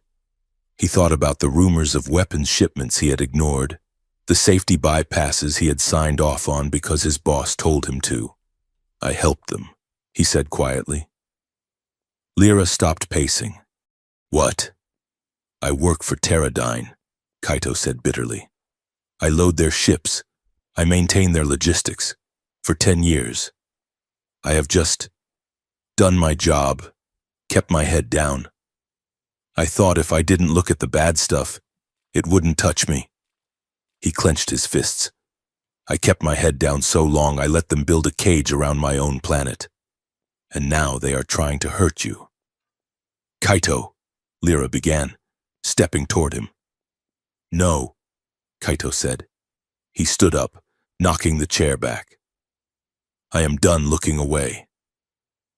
He walked over to the shelf and grabbed the model of the solar frigate. He crushed it in his hand, the plastic snapping. We are not running anymore, he said. Lyra watched him, her eyes widening. She felt the shift in him. No telepathy needed. The tired logistics tech was gone. In his place was something harder, sharper. What is the plan? She asked. Kaito looked at the ceiling, toward the real sky hidden behind the clouds. They attacked us here because they thought we were cornered, he said. They think we are stuck on the ground. He turned to her. We are going to the elevator. We are going up. To the orbital platform? Lyra asked. That is the heart of the enemy territory. Exactly, Kaito said. You said they are planning a demonstration crisis to justify the treaty. Yes. Then the proof of it will be on that station, Kaito said. We go up, we get the proof, and we crash the signing ceremony. Lyra smiled. It was a fierce, dangerous smile. Unit 7, she commanded. Assess probability of survival. 17%, the drone replied cheerfully. Assuming we do not freeze, suffocate, or get incinerated by the station defenses. I like those odds, Kaito said. Lyra stepped close to him. She reached up and touched his face. Her skin was warm now. You are acting very impulsive for a human, she said softly. I made a promise to a girl on a roof, Kaito said, covering her hand with his. I intend to keep it. He grabbed his datapad and his ID badge. Grab your gear, princess. We have a shuttle to steal. The rain in New Osaka tasted like iron and old pennies. It slicked the concrete ramp of the cargo loading zone, reflecting the harsh yellow floodlights of the security perimeter. Kaito pulled the hood of his company-issue raincoat lower, shielding his face from the cameras. Next to him walked a woman who looked nothing like Lyra El Tharavek. She wore a gray mechanic's jumpsuit that was 2 sizes too big. Her hair, usually a floating constellation of dark matter, was shoved under a grease-stained cap. But the most jarring change was her face. She had applied a transdermal dampener, a small biotech patch on her neck that suppressed her bioluminescence and altered her melanin production. She looked human. She looked ordinary. She looked like a tired shift worker named Sarah or Emiko.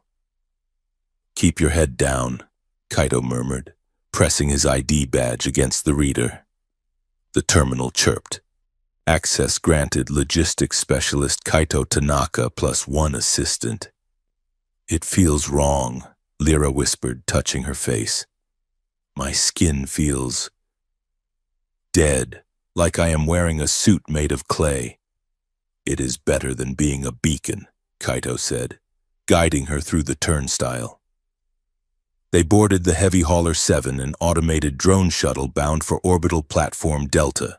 It was not a passenger liner. It was a flying shipping container with a thruster block attached. There was no cabin, only a narrow maintenance crawl space behind the cockpit avionics, designed for emergency repairs, not passengers. Kaito secured the hatch behind them. The space was tiny, barely 2 meters long and 1 meter wide, filled with bundles of fiber optic cables and the throbbing heat of the sublight drive. There was a single thin mattress strapped to the floor, illuminated by a flickering amber emergency light. We have 4 hours until docking, Kaito said, tossing his wet bag into the corner. Lyra sat on the edge of the mattress, in the amber light, without her glow. She looked smaller, fragile. 4 hours in a metal box, she said, looking around. Is this how you humans travel to the stars? Blind and cramped? Usually we have windows, Kaito said, sitting next to her. But beggars cannot be choosers. The shuttle lurched violently as the launch clamps released. The maglev rails groaned, a sound like a dying whale, and then gravity slammed into them. They were pressed back against the bulkhead, shoulder to shoulder. The acceleration was brutal. Kaito gritted his teeth, feeling his ribs compress.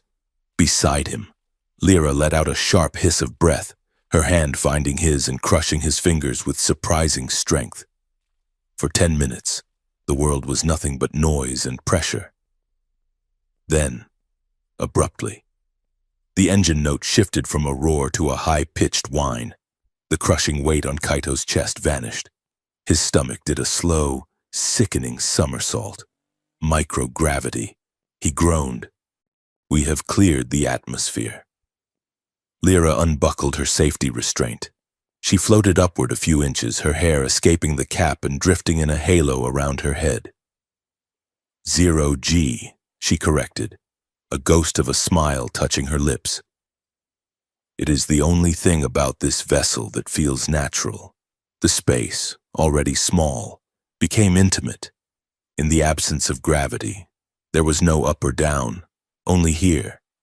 They drifted in the amber gloom, their bodies rotating slowly until they were facing each other, knees bumping, faces centimeters apart. Kaito looked at her. The dampener patch was struggling against the ambient radiation of space. Faint. Ghostly tracers of violet light were beginning to pulse beneath her skin, fighting the disguise. You are glowing again, he whispered. Lyra reached out, her fingers grazing his cheek. She did not pull away this time. My control is slipping, she admitted. Her voice was low, vibrating in the small space. It is difficult to maintain shields when I am this close to the source of the interference. What interference? Kaito asked. You, she said. The air in the crawl space seemed to thicken. The hum of the engine faded into the background, replaced by the sound of their own breathing. Kaito could smell the ozone scent of her skin. Sharper now, mixed with the vanilla of the station air and the musk of his own sweat. He reached out, steadying himself by holding her waist. The fabric of the jumpsuit was rough, but the body beneath it was warm and solid. Lyra, he started, but his voice failed him. She drifted closer, her legs tangled with his as they floated. Kaito, she said, and her voice trembled with a vulnerability he had never heard before. You need to understand what you are doing. I am helping you escape, Kaito said. No, she said, intense and quiet. I mean this. Us. She placed a hand on his chest, over his heart. In the sovereignty, physical intimacy is not recreational, she explained. We are bioelectric entities when we share closeness with high emotional resonance. It triggers a neurochemical cascade. She looked deep into his eyes. It creates a bond. Kaito, a permanent imprint on the nervous system. If I kiss you, if we go further, I will carry your biosignature in my blood for the rest of my life. It will mark me. She swallowed hard. To my people, I would be considered contaminated. A royal scion bound to a primitive. I could never marry another of my kind. I would be an outcast in my own palace. Kaito stared at her. He thought of the risks she had already taken, the extraction she fought, the biting, the return to Earth. You are telling me this now? He asked softly.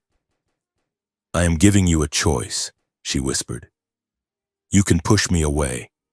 We can just be partners, allies. You can go back to your life when this is over, and I will not be attached to your biology. Kaito looked at the flickering amber light reflecting in her violet eyes. He thought about his apartment, the empty shelves, the cold side of the bed, the feeling of being a ghost in his own life until the moment she walked back into it. He realized he did not have a choice. The choice had been made 20 years ago on a rooftop under plastic stars. I am already marked. Lyra, he said. He moved his hand up her back, pulling her closer. "I do not have bioelectric blood," he said, "but I have spent 20 years comparing every woman I met to a memory of you. I cannot go back to being normal. I do not want to be normal. If being with you makes us outcasts, then we will be outcasts." Lyra let out a shuddering breath. The violet light beneath her skin flared, burning through the dampener patch, turning her veins into rivers of light. "Then bind me," she whispered. She closed the distance. The kiss was not like the movies. It was a collision. As their lips met, a shockwave of static electricity jumped between them, snapping against Kaito's skin like a rubber band. It hurt, but the pain was instantly swallowed by a rush of endorphins that made his head spin. Lyra tasted like electricity and copper. She kissed him with a desperate, terrifying hunger, her hands gripping his hair, her legs wrapping around his waist to anchor them in the floating dark. Kaito felt the bioelectric field flare against him. It was a physical sensation, a hum that traveled from her lips down his spine, making his nerves sing. He felt her fear, her relief, and a massive, crushing wave of affection that felt like drowning in warm water. He pulled her tighter, deepening the kiss, surrendering to the alien storm. For a moment, there was no conspiracy, no treaty, no elevator. There was just the heat of her skin and the impossible reality that the girl from the stars was holding him like he was the only gravity she had left. His hand found the zipper of her jumpsuit. She gasped into his mouth, arching into him, her body radiating a heat that began to fog the small window of the hatch. Warning. Docking sequence initiated. Deceleration in T-30 seconds. The automated voice of the shuttle computer was deafening. They jolted apart as if physically struck. Lyra spun in the air, crashing lightly against the instrument panel. Kaito slammed into the back wall. The amber light turned to a harsh, flashing red. Docking. Kaito panted, his heart hammering so hard he thought it might crack his ribs. "We are here." Lyra stared at him. Her disguise was ruined. The dampener patch had burned out completely. She was glowing with a fierce, satisfied incandescence, her chest heaving. Her lips were swollen, her eyes blown wide and black. The frustration in the small space was thick enough to choke on. They both hung there, suspended in the red light, bodies humming with unresolved energy. "Bad timing," Kaito managed to say, running a hand over his face. Lyra laughed. It was a breathless, jagged sound. "The universe has a sense of humor," she said. She reached into her pocket and pulled out a fresh dampener patch, slapping it onto her neck with a grimace. The beautiful violet light faded, forcing her back into the gray, dull shell of the mechanic disguise. "Later," she promised, her eyes still locked on his. "When we survive this." "If we survive this," Kaito corrected, grabbing his wrench. The heavy Hauler 7 thudded into the docking clamps of orbital platform Delta. The airlock hissed. They moved quickly.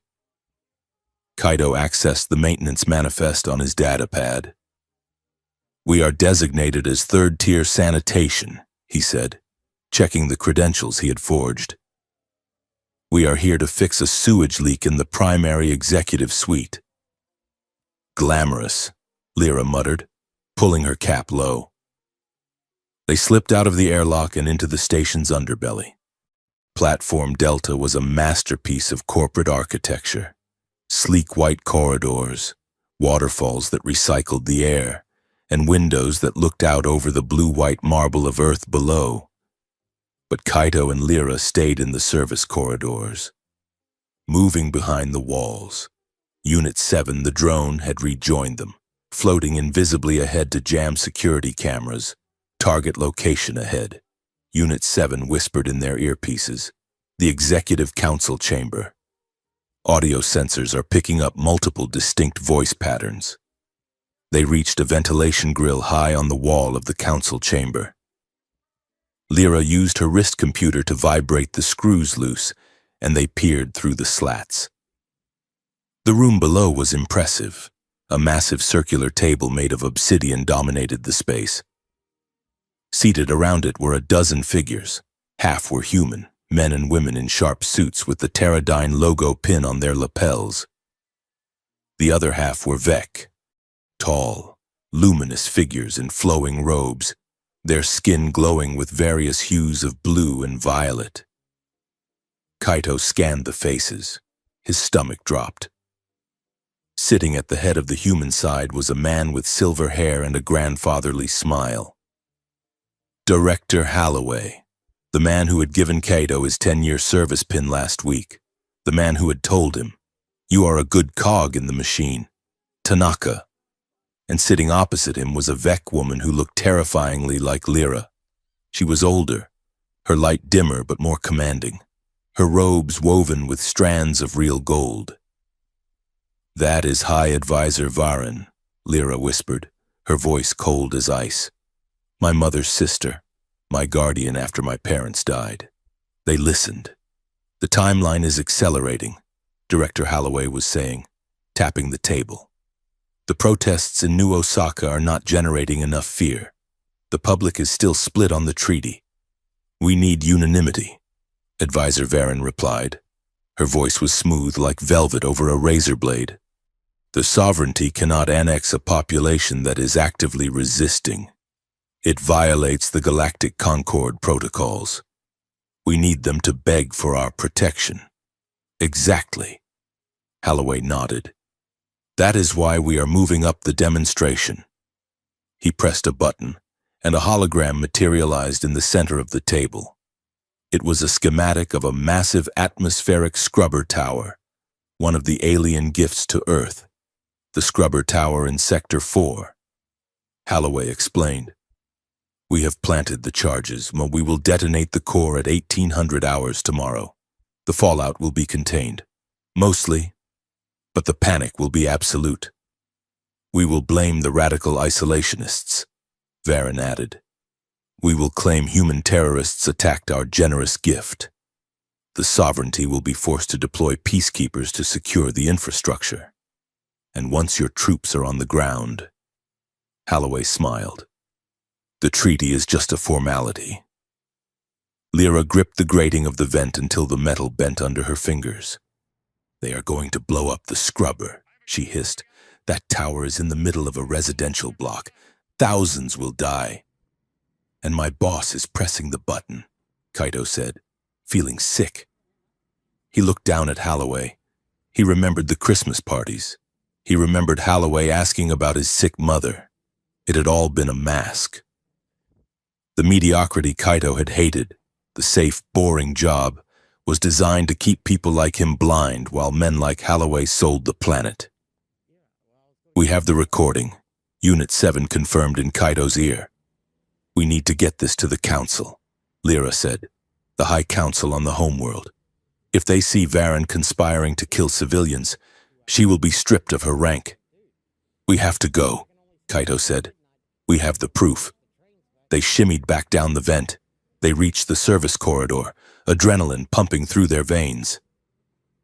"We need a transmitter," Lyra said. "The station's comms are monitored. We need a long-range burst transmitter. The escape pods."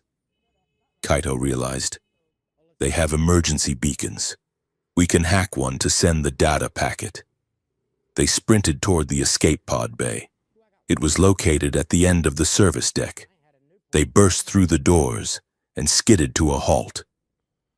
Standing between them and the pods were 4 armored figures. They were not station security. They were Vec Royal Guards, their armor shifting and flowing like oil. And behind them stood Advisor Varen. She held a staff that hummed with lethal energy. She looked at Lyra with disappointment, not anger. "I told them you would come here, little bird," Varen said. "You always were too curious for your own good." Lyra stepped in front of Kaito, her dampener patch failing completely under the stress. Her royal violet light flared, blindingly bright. "Aunt," Lyra said, her voice shaking but defiant. "Stand down. We have evidence of your treason." "Treason is a matter of perspective," Varen said smoothly. "I am saving our people from irrelevance. And you are consorting with a laborer." She glanced at Kaito with profound disgust. "Kill the human," Varen ordered the guards. "Secure the scion." The guards raised their weapons. "Run!" Lyra screamed. She did not run away. She ran forward. She slammed her palms together, and a shock wave of bioelectricity exploded outward. It hit the guards like a physical wall, knocking two of them off their feet and sending their weapons skittering across the deck. "Kaito! The pod!" Lyra yelled, wrestling with the third guard. She was fast, blurring with speed, using her smaller size to dodge the heavy blows of the armored soldier. Kaito didn't think. He grabbed his heavy wrench and swung it at the guard closest to him. There was a sickening crunch of metal on armor. The guard staggered. Kaito scrambled toward the control panel of the nearest pod. "Lyra! Come on!" he shouted, hacking the door open. Lyra kicked the guard away and sprinted toward him, but she stopped at the threshold. She looked at the guards recovering. She looked at Varen, who was raising her staff, charging a bolt of plasma. She looked at Kaito. There was a split second of silence. In that second, Kaito saw the calculation in her eyes. He saw the heartbreak. "Get in," she said. "We are both getting in," Kaito yelled, reaching for her. "No," she said. "Two people increases the mass. Launch trajectory will be slower. They will shoot us down." "That is a lie," Kaito screamed. "Lyra, get in the damn pod." "One person," she said, tears finally spilling over her glowing cheeks. "One person to carry the truth. One person to live." She grabbed him by the front of his jumpsuit. She kissed him hard, a brutal final collision of lips, and then she shoved him. It wasn't a human shove. It was a Vec-enhanced strike. Kaito flew backward, slamming into the padded seat of the escape pod. "No!" he roared, lunging forward. Lyra hit the external panel. Launch sequence engaged. The computer announced. The blast door slammed shut, sealing Kaito inside. Through the thick reinforced glass of the hatch, Kaito saw her. Lyra turned her back to the pod. She stood alone in the center of the bay, facing the charging guards and her aunt. She raised her hands, and her entire body began to glow with a terrifying, blinding white light, overloading her own biosystem to create a shield. "Lyra!" Kaito screamed, pounding on the glass. The last thing he saw was her looking over her shoulder, mouthing 3 words. "I won't forget." Then the explosive bolts fired. The pod was punched out of the station with enough force to black out Kaito's vision for a few seconds. When he came to, he was screaming. He was tumbling through the void, the station receding rapidly above him. He clawed at the controls, trying to reverse the thrusters, trying to go back. Invalid command. The computer stated coldly, "Trajectory locked. Destination, Earth surface." Kaito slammed his fist into the console. He sobbed, a raw, ugly sound that echoed in the small metal sphere. He had left her. Again. She had saved him. Again. Warning. Atmospheric entry in T-2 minutes. He stared at the screen. A file was blinking. Message from Lyra. He opened it with shaking fingers. It wasn't a goodbye video. It was data. Gigabytes of it. The recording of the meeting. The schematics of the scrubber tower. The encryption keys for the Teradyne network. And a text file. "Kaito, if you are reading this, I am likely in custody. Do not come back for me. Not yet. The tower in Sector 4 is the key. Stop the explosion. Save your city. If New Osaka burns, Varen wins. If you save the people, you save the argument against annexation." You are not a logistics tech anymore. You are my partner. You are the man who looks at the stars. Do what must be done. So Unit 7 is uploaded to the pod's mainframe. He will assist you. Hello, sir. The familiar British voice of the drone echoed from the pod's speakers. It sounded unusually subdued. I calculate a 90% chance the mistress is still alive. She is valuable political currency. They will not execute her immediately. Kaito wiped his face. He looked at the data. He looked at the earth rushing up to meet him, a massive wall of blue and white. He stopped crying. The grief hardened into something cold and sharp in his chest. It felt like the steel of a blade. He looked at the schematic of the scrubber tower. It was 3 blocks from his old elementary school. 7, Kaito said, his voice raspy but steady. Can you guide this pod? I have limited thruster control, sir. Aim for the industrial park outside New Osaka, Kaito ordered, and start decrypting the journalist frequencies. I need to make a call. To whom, sir? To everyone, Kaito said. The paranoid ones. The ones with the tinfoil hats. The ones I laughed at. Get me the watchers. The pod hit the atmosphere. Flames licked the viewport, turning the world into fire. Kaito did not close his eyes. He watched the fire. He was done being safe. He was done being small. He was the betrothed of a high scion of the Azure Nebula sovereignty. And he was going to burn their conspiracy to the ground. The royal flagship Aether's crown hung in the void above Earth like a suspended jewel, a massive teardrop of white ceramic and gold filigree that made the clumsy human space stations look like floating junk heaps. Inside the High Scion's quarters, the air was silent and smelled of nothing. Lyra stood by the viewport, her hands pressed against the transparency steel. Far below, the earth was a marble of blue and white, obscured by the sweeping clouds of a brewing storm over the Pacific. Somewhere under those clouds was New Osaka. Somewhere down there was a cramped apartment with a leaky faucet and a plastic model of a ship that looked nothing like the reality she was currently imprisoned in. You are being sentimental. Lyra, a voice said from the doorway. Lyra did not turn. She watched the curve of the planet. Aunt Varen walked into the room. She moved with the silent, gliding gait of a predator that had already eaten. Her robes were a deep, authoritative indigo, and the bioluminescent markings on her neck pulsed with a steady, calm rhythm. It is one city, Varen said, pouring herself a glass of synthesized nectar from a crystal decanter. One industrial sprawl. The population is negligible compared to the stability of the sector. Lyra turned slowly. Her own light was dim, her skin pale and ashen. They are people. Ant. They have names. They have debts. They eat noodles that taste like salt and chemistry. Varen sighed, setting the glass down with a sharp click. You have spent too much time with the laborer, she said. You have lost your perspective. We think in systems, Lyra. We think in centuries. The trade alliance requires a foothold. The sovereignty requires resources.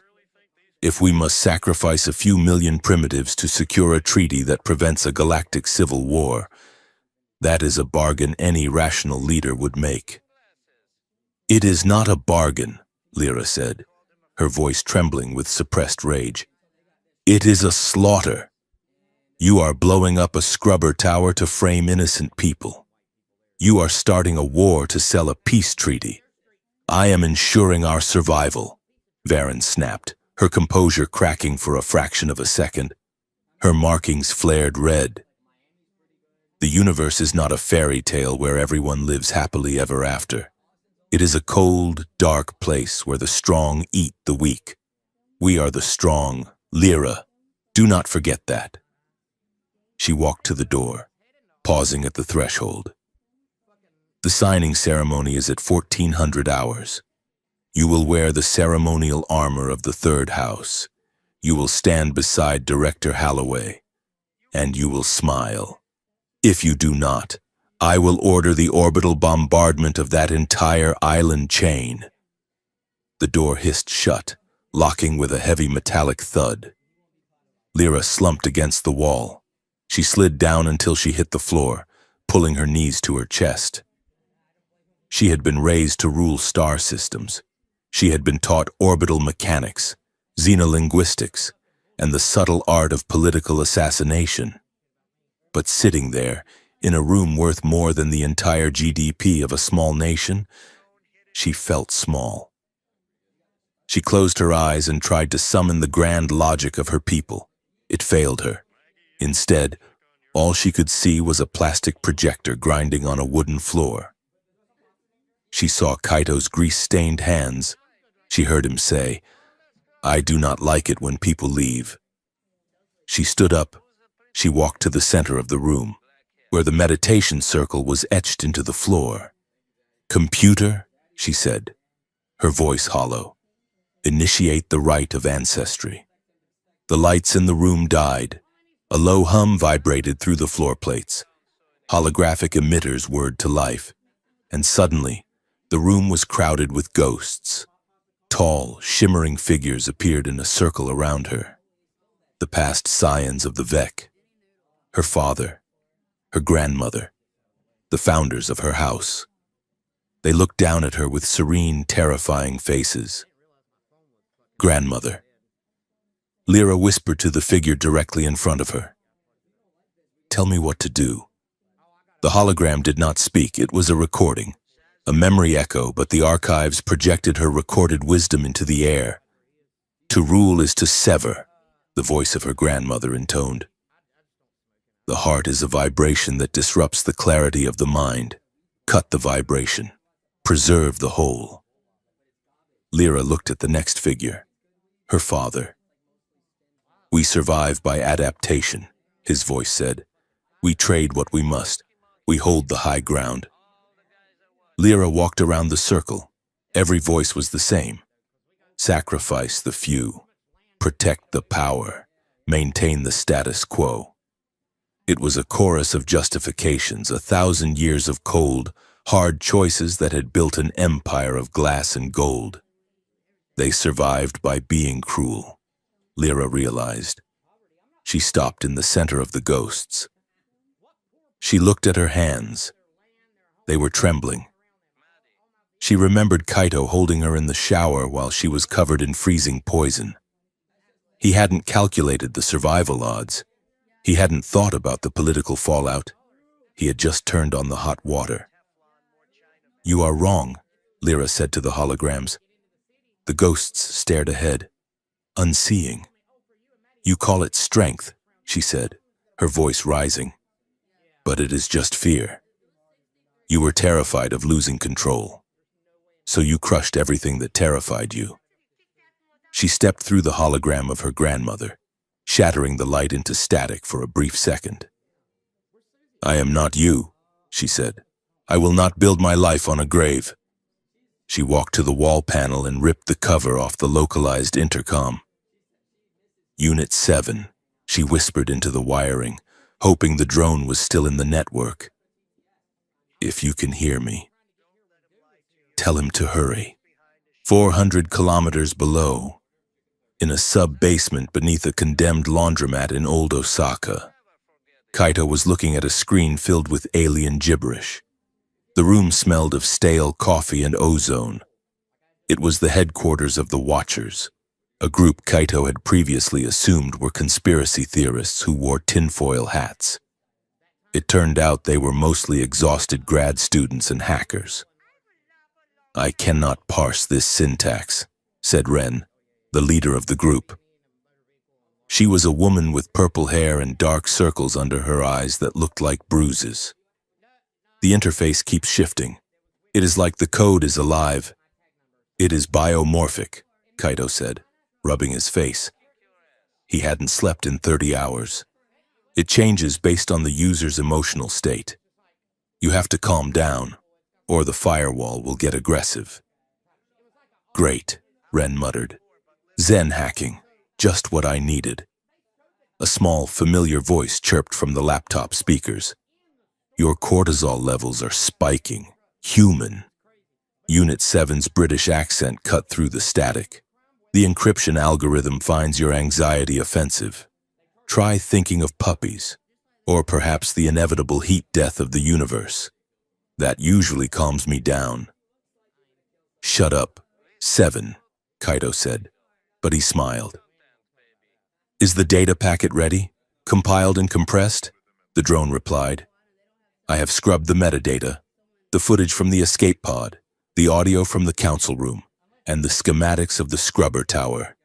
It is a smoking gun the size of a planet. But we have to get it into the broadcast, Ren said, spinning her chair around. The treaty signing is on a closed-circuit loop. It goes from the flagship directly to the global news networks. If we try to inject the signal from here, the latency will trigger their scrubbers. They will cut the feed in 3 seconds. We cannot do it from Earth, Kaito said. He looked at the map of the orbital grid projected on the wall. We have to be there, he said. On the ship, Ren looked at him like he had grown a second head. Kaito, that is the Ether's crown. It has point defense lasers that can shoot a fly off a windshield.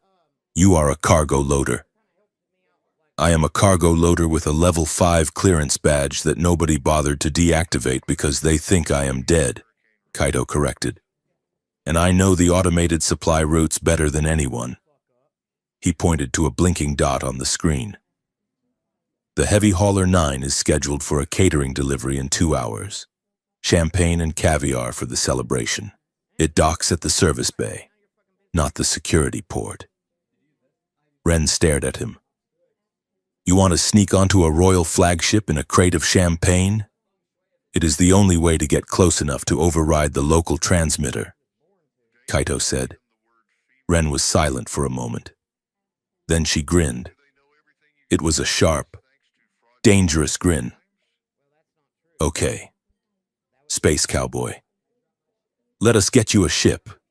Before they left, Kaito sat in the corner of the basement, holding a small audio recorder Ren had given him. You should leave a message, Ren had said gently, in case, in case the lasers do not miss. Kaito looked at the red recording light. He felt ridiculous. He wasn't a poet. He wasn't a diplomat. Lyra, he started. His voice sounded tinny in the quiet room. I do not know how to say this stuff. The big stuff. I do not care about the treaty. I do not care that you are a princess or a scion or whatever title they gave you. He looked at his hands. I miss the noise you make when you eat noodles. I miss the way you look at rain. He took a breath, his chest tight. I spent my whole life wanting to go to space because I thought it would be exciting. But the best moment of my life was sitting on the floor of my apartment, doing absolutely nothing with you. I just want to be boring together. Lyra, that is the dream. Just boring. He paused. I am coming to get you, I promised. He clicked the device off and handed it to Ren. Upload this with the packet, he said. Ren looked at him, her expression softening. You told us she was a diplomat you met at work. She is, Kaito said. Ren raised an eyebrow. You do not look at a diplomat like that. And you certainly do not fly into a death trap for a work colleague. Kaito looked at the wall, where a poster of the solar system hung, peeling at the corners. We made a deal, Kaito said quietly. A long time ago. She thinks it is a political contract. And what do you think it is? Ren asked. Kaito smiled. It was a sad, weary smile. I think it is the only real thing I have ever had. The infiltration was terrifyingly simple. The Heavy Hauler 9 was an automated drone, blind and dumb. Kaito and two of Ren's best tech specialists jammed themselves into the cargo hold, wedged between crates of luxury sparkling wine from France. Unit 7 piloted the shuttle remotely, spoofing the transponder codes, approaching the security perimeter. The drone announced in their earpieces, "Try not to breathe too loudly. The vibration sensors are sensitive." Kaito held his breath. He felt the familiar lurch of gravity shifting as they docked, the hiss of the airlock. They burst out of the crate the moment the automated loaders moved away. They were in the secondary galley. It smelled of roasting meat and expensive spices. "We have 10 minutes before the ceremony starts," Kaito whispered, checking his data pad. "The main broadcast junction is 3 decks up." They moved through the service corridors. Kaito took the lead, his wrench gripped in his hand like a talisman. He knew these ships. The Vec-Tech was advanced, but the layout followed the same logic as the elevator. Power at the bottom, command at the top, pipes in between. They reached the junction box outside the Grand Hall. Ren's team went to work, splicing cables and clamping devices onto the fiber optics. "Signal locked," one of the hackers whispered, sweat dripping down his nose. "We are inside the feed. Unit 7, Kaito said. "Are you ready?" "I was born ready, sir. Or rather, I was compiled ready. Waiting for your mark." Kaito looked at the massive double doors of the Grand Hall. He could hear the murmur of the crowd inside, the clinking of glasses, the polite laughter of people who were about to sign away a planet. He took a deep breath. "Let us crash a wedding," he said. He hit the door release. The Grand Hall was a cathedral of light. The ceiling was a transparent dome, offering a view of the stars that was dizzying in its clarity. Hundreds of dignitaries stood in rows, humans in tuxedos, aliens in flowing robes. At the front, on a raised dais, stood Lyra. She was wearing armor. It was a ceremonial suit of white ceramic and gold, heavy and ornate, designed to make her look like a statue rather than a person. Her face was pale, her eyes dead. She stood next to Director Holloway, who was beaming at the cameras. "We are gathered here today," Holloway boomed into the microphone, "to usher in a new era of cooperation." Lyra stared at the floor. She looked defeated. Suddenly, the side doors slammed open with a noise like a gunshot. The crowd gasped and turned. Kaito stood there. He was dirty. He was wearing a janitor's jumpsuit. He was holding a pipe wrench. He walked into the room. "Security!" Holloway shouted, his smile faltering. "Remove this man." 4 guards started to move toward Kaito. "Now!" Kaito yelled. The lights in the hall flickered and died. A second later, the massive holographic projectors that lined the walls, intended to display the treaty text, blasted to life. But they did not show the treaty. They showed a shaky, grainy video from a security camera on a rooftop. A collective murmur ran through the crowd.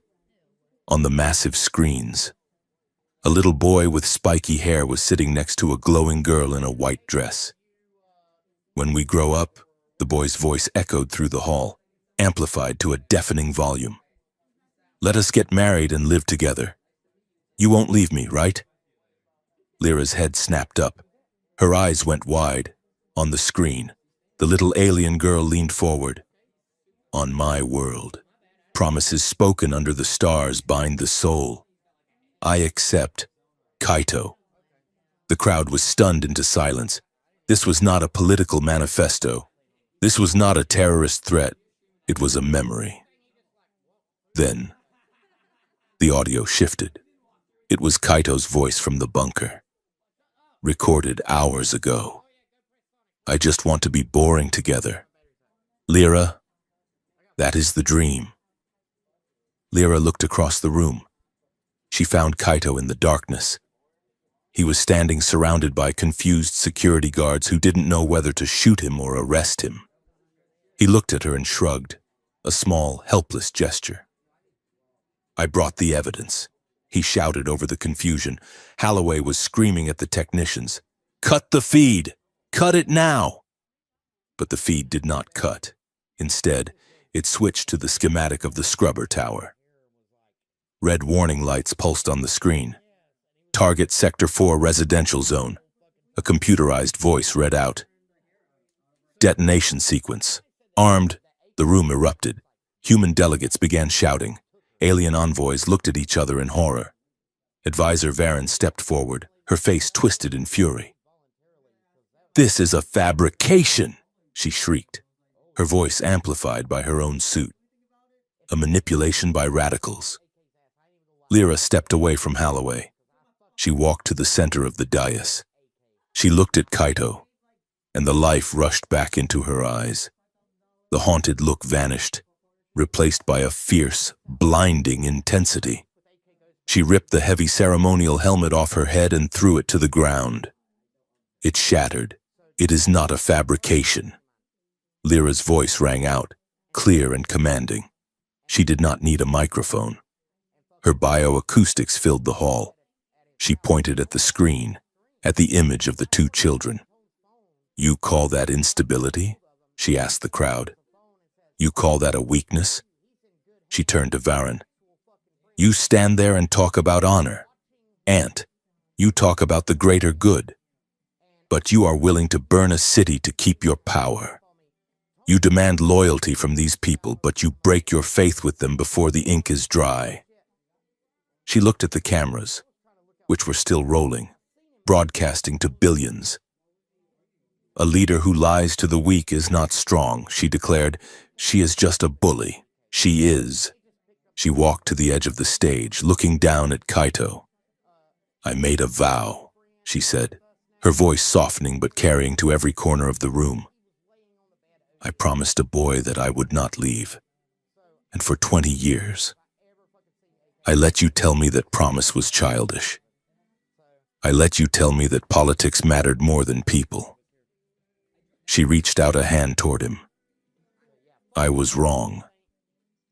The vow is the only thing that matters. Because if we cannot keep a promise to one person, we have no right to make treaties for billions." She took a deep breath, her skin beginning to glow with a brightness that made the dignitaries shield their eyes. "I, Lyra El Thara Vek, High Scion of the Third House, invoke the blood right of Koru Var." Varen gasped. "You cannot. I claim this human, Kaito Tanaka, as my betrothed," Lyra shouted. "He is under the protection of the royal house. He is a citizen of a world your documents would sacrifice. And as a daughter of the line, I declare this treaty null and void." She slammed her hand down on the podium. "I suspend your authority, advisor by the ancient laws. You are unfit to rule." The silence that followed was absolute. Then Varen screamed. It was an animal sound of pure frustration. "Kill them!" she shrieked at the royal guards. "Kill them all!" The guards raised their pulse rifles. "No!" Kaito yelled. He did not think. He ran. He scrambled up the stairs of the dais, throwing himself between Lyra and the guards just as the first trigger was pulled. A bolt of plasma seared through the air. It hit Kaito in the shoulder. The impact spun him around. He fell backward, crashing into Lyra's armored legs. The smell of burnt fabric and seared flesh filled the air. "Kaito!" Lyra screamed. She dropped to her knees, grabbing him.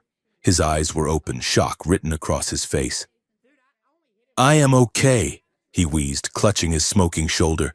"Just stung a bit." Lyra looked at the blood on her white gloves. Her hands started to shake. But this time, it was not fear. She looked up at the guards. She looked at Varen. Her eyes turned a solid, terrifying white.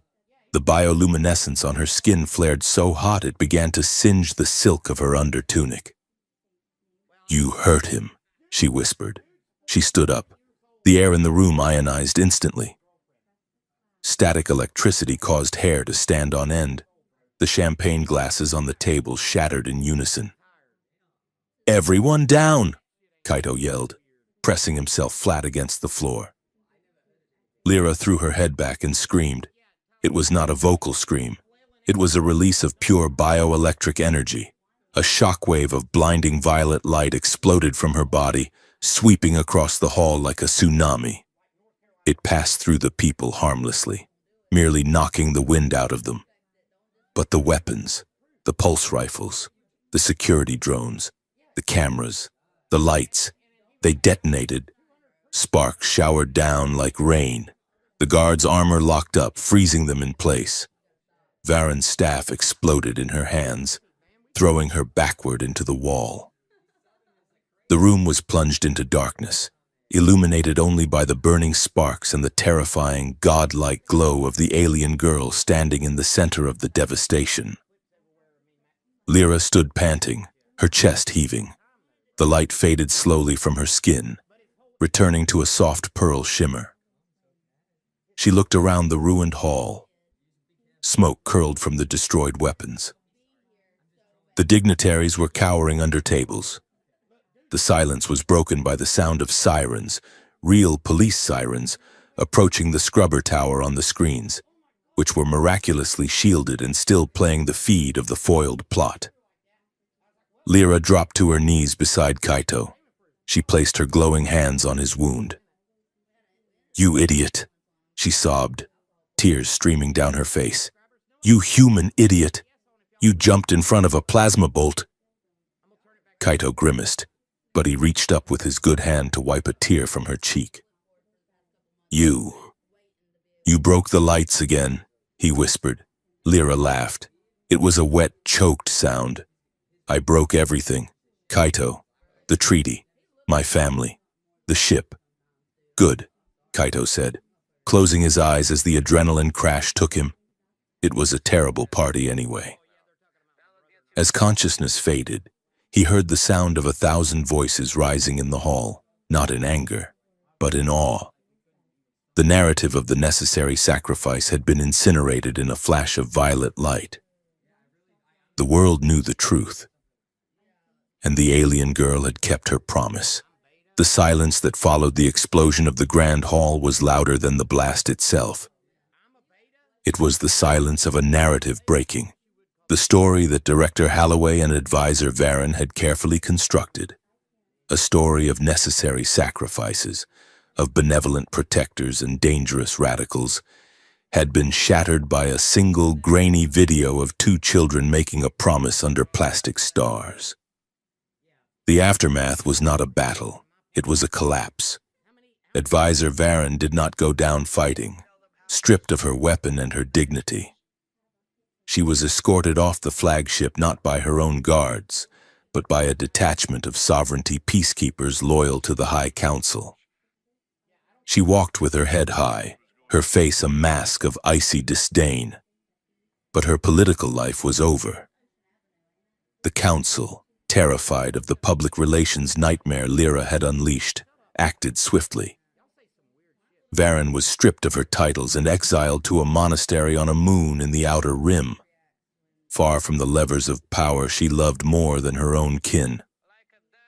Director Holloway fared worse. He attempted to board an escape shuttle, claiming diplomatic immunity, but was blocked by his own security chief. The global feed of him ordering the signal cut while a residential sector was targeted for demolition had made him the most hated man on Earth. He was arrested on the launch pad, still wearing his tuxedo, weeping about his pension. But for Kaito, the revolution was a blur of ceiling tiles and beeping machines. He floated in a space between waking and sleeping. The pain in his shoulder was gone, replaced by a strange, cool numbness that felt like peppermint water running through his veins. He heard voices, low and urgent. He smelled antiseptic and ozone. When he finally opened his eyes, the light was wrong. It was not the harsh fluorescent glare of a human hospital. It was a soft, ambient glow that seemed to emanate from the walls themselves, shifting in color like a slow-moving tide. He was lying in a suspension pod. A translucent blue gel covered his chest and shoulder, vibrating with a low hum. He tried to sit up, but a hand gently pushed him back. "Do not move," a voice said. "The bio-knit is still setting. If you tear the graft, Unit 7 will lecture me about inefficient nursing protocols for a week." Kaito turned his head. Lyra was sitting in a chair beside the pod. She looked exhausted. Her ceremonial armor was gone, replaced by a simple gray tunic. Her hair was loose, falling around her face in dark waves.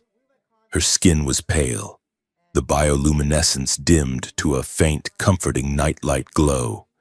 But she was smiling. It was a tired, radiant smile that reached her violet eyes. "You are awake," she whispered. Kaito swallowed. His throat felt dry. "Did we win?" he croaked. Lyra took his hand. Her fingers were cool and solid. "The treaty is suspended," she said. The scrubber tower was disarmed. "My aunt is watching ice storms on a moon called Penance, and Director Halloway is currently explaining to a tribunal why he authorized the use of corporate explosives on a school district." She squeezed his hand.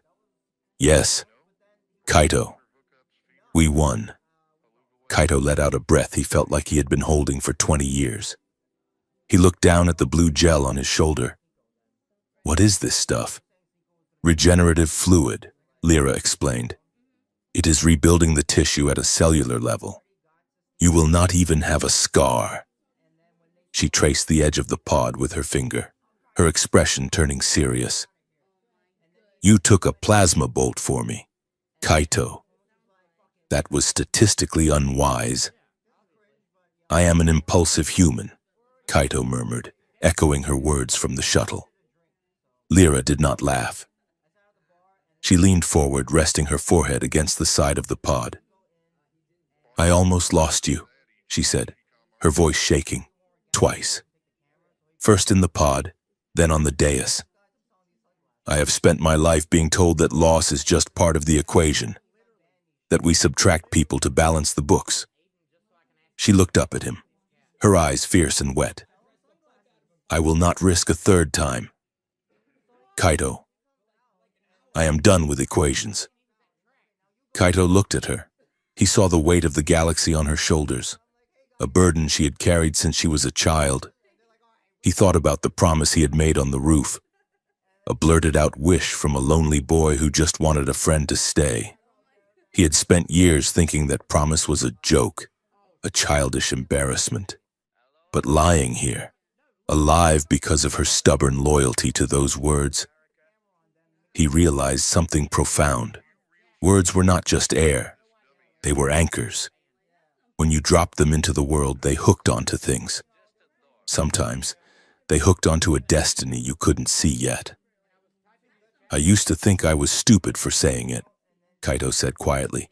"Let us get married." It sounded like a game, like playing house. He shifted his hand under hers, interlacing their fingers. "But I realized something in the shuttle. We do not get to decide which words matter to other people. I threw a lifeline out into the dark because I was scared of being alone. I never thought you would grab it and hold on for 20 years. He looked at her, his gaze steady. "I want to hold on to it now. Lyra, not because of the contract, not because of the politics, but because I want to be the person who stays. I want to carry that weight with you." Lyra closed her eyes. A tear slipped down her cheek, glowing faintly as it caught the light of her skin. "I did not come back just for the vow," she whispered. She opened her eyes. "I have seen 12 star systems. Kaito, I have walked in palaces made of diamond and attended balls where the music was mathematical perfection. I have been surrounded by millions of people who knew my title but not my name." She leaned closer, her voice dropping to a hush. But nothing felt real. It all felt like a simulation.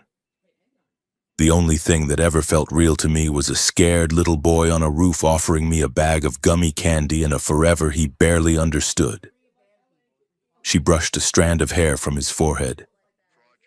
I came back because I wanted to be real again. I wanted to be Lyra. And I can only be her when I am with you. Kaito reached up with his free hand and cupped her face. The skin was soft, the bioluminescence humming against his palm like a purring cat. "Come here," he whispered. Lyra leaned in. There were no alarms blaring, no guards shouting, no countdown timers. There was just the hum of the healing machine and the soft light of the room. They kissed. It was not the desperate, frantic collision of the shuttle. It was gentle. It was slow. It was a kiss of introductions, a relearning of each other in the quiet aftermath of the storm. It tasted of relief and promise. It tasted like coming home. When they pulled apart, they were both breathless, but calm. "So," Kaito said, a grin tugging at the corner of his mouth, "does this mean I am technically a prince now?" Lyra laughed, wiping her eyes. "Consort," she corrected, "and do not let it go to your head. You still have to do the dishes." The world outside the medbay was changing. The revelation of the conspiracy had triggered a cascade effect that no one, not even Lyra, could have predicted. The footage of the Star Vow, as the media had dubbed it, had gone viral on both Earth and the Sovereignty networks. To the cynics, Kaito and Lyra were reckless fools who had nearly started an interstellar war for a teenage romance. But to the vast majority, they were something else. They were proof. Proof that the systems built to keep species apart, the protocols, the security zones, the fear-mongering, were fragile. Proof that a connection between two people could be stronger than a blockade. In the weeks that followed, a new negotiation council was formed. This time, the meetings were not held in secret orbital platforms. They were held in a glass-walled center in Geneva, broadcast live to the public. There were citizen oversight committees. There were human labor unions sitting across from VEC trade guilds. Lyra refused to return to the sovereignty capital. She invoked an obscure clause in the royal charter that allowed a scion to act as a resident ambassador in the territory of their spouse. She did not renounce her heritage. Instead, she redefined it. "Stability is not silence," she told the press during her first public briefing. "Stability is not the absence of conflict. It is the presence of justice. We will build a relationship between our worlds, but it will be built on the ground, not from orbit." And true to her word, she moved to the ground. Specifically, she moved to Block 4. New Osaka. Kaito's apartment had been a casualty of the raid.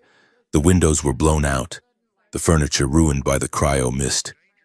But with the help of a sovereignty reparation grant and Unit 7's aggressive project management, it was rebuilt in record time. It was still small. Lyra insisted on that, but it was upgraded. Kaito stood in the doorway, holding a box of his surviving belongings. He stared at the kitchen. "Why is the toaster glowing?" he asked. "It is a molecular agitation heating unit," Unit 7 said, floating past him with a tea towel draped over its chassis. "It toasts bread in 0.4 seconds. Do not put a fork in it, or you will vaporize the neighborhood." "And the shower?" Kaito asked, eyeing the sleek silver panel in the bathroom. "Sonic cleanse capability," the drone replied. "It also plays opera. The mistress finds it soothing." Kaito walked into the living area. The tatami mats were new, smelling of fresh straw. The shelves were back, waiting for new models. And in the kitchenette, wearing one of Kaito's old t-shirts that came down to her knees, was Lyra. She was frowning at a pot of boiling water. "I have adjusted the salinity," she muttered to herself. "I have timed the immersion. Why is it still clumping?"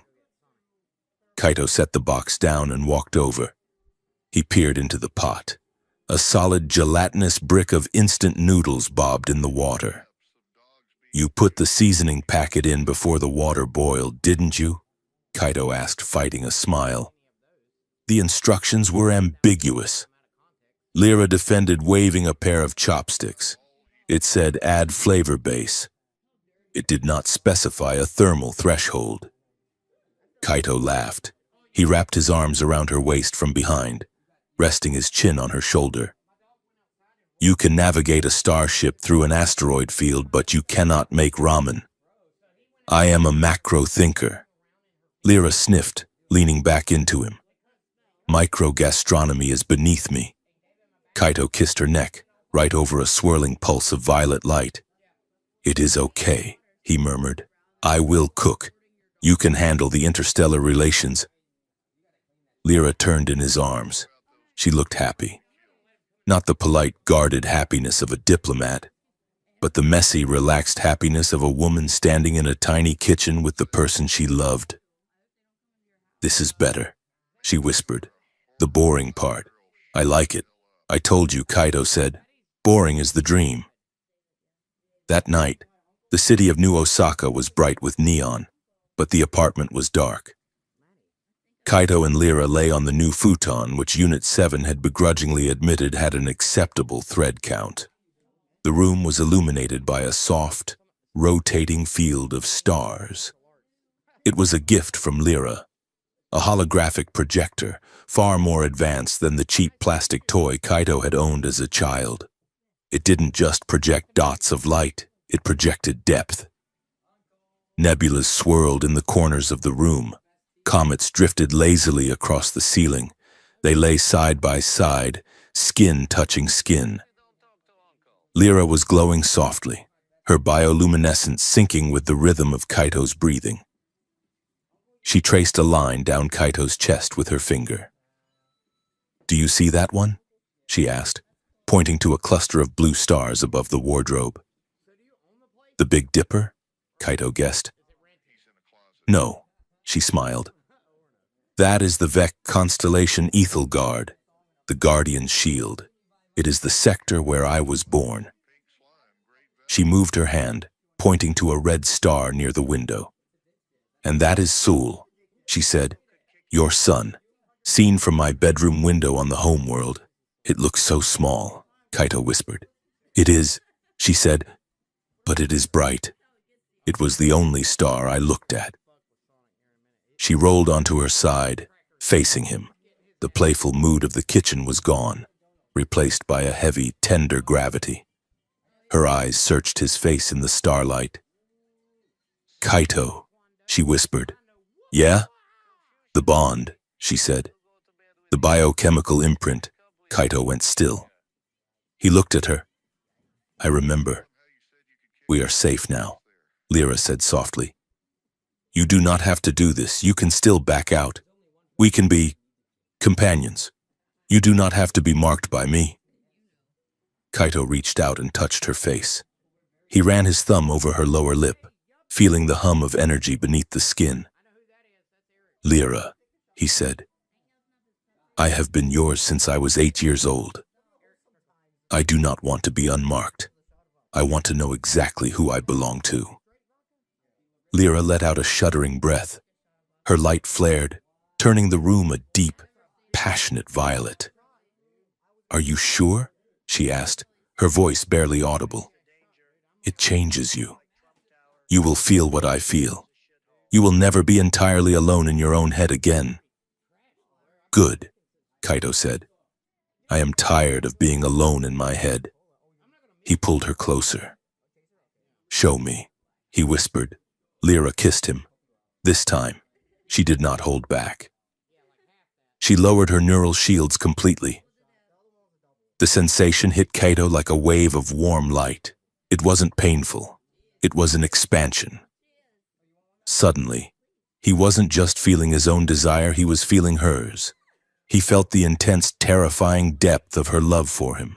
He felt the relief of finally putting down a heavy load. He felt the sheer physical joy of his skin against hers. It was overwhelming, and it was perfect. They moved together in the starlight, a tangle of limbs and light. It was slow and deliberate. Every touch was a question and an answer. When they finally joined, the bioelectric surge was not a shock, but a completion. It felt like a circuit closing. Kaito gasped, arching his back as the connection flooded his nervous system. He saw colors he couldn't name. He felt the beat of two hearts in his chest. Lyra cried out softly, clutching his shoulders, her body dissolving into pure radiance. For a long time, there was no Kaito and no Lyra. There was just a single glowing entity suspended in a universe of their own making. Later, much later, they lay entangled in the sheets, the projector still spinning overhead. Kaito felt different. The world felt sharper, louder. He could feel Lyra's drowsiness as if it were his own. He could feel the contentment humming in her bones. He laughed softly into the pillow. "What?" Lyra murmured, nuzzling into his neck. "I was just thinking," Kaito said. "This is definitely not how I imagined getting married when we grow up." Lyra smiled against his skin. "No? How did you imagine it?" "I do not know," Kaito admitted. "A church? A white dress? Less glowing?" Lyra propped herself up on one elbow. She looked down at him. Her hair hung like a curtain around them. She tapped her wrist cuff. The projection on the ceiling shifted. The stars of Earth remained, but another sky faded into view over them. A sky of violet nebulas and 3 small silver moons. The 2 star charts overlapped, merging into a single complex tapestry of light. "This is better," she whispered. She looked at the ceiling, then back at him. "Now, wherever we go, we are under both our skies." Kaito looked at the merged map. It was chaotic, beautiful, and impossible, just like them. "Yeah," he said, pulling her down for a kiss. "It is better." Lyra rested her head on his chest, listening to his heart, and hearing her own rhythm echoed there. "This time," she whispered, drifting off to sleep, "we know what we are promising." The story of the boy and the alien girl did not end there. It rippled outward, like a stone dropped in a pond.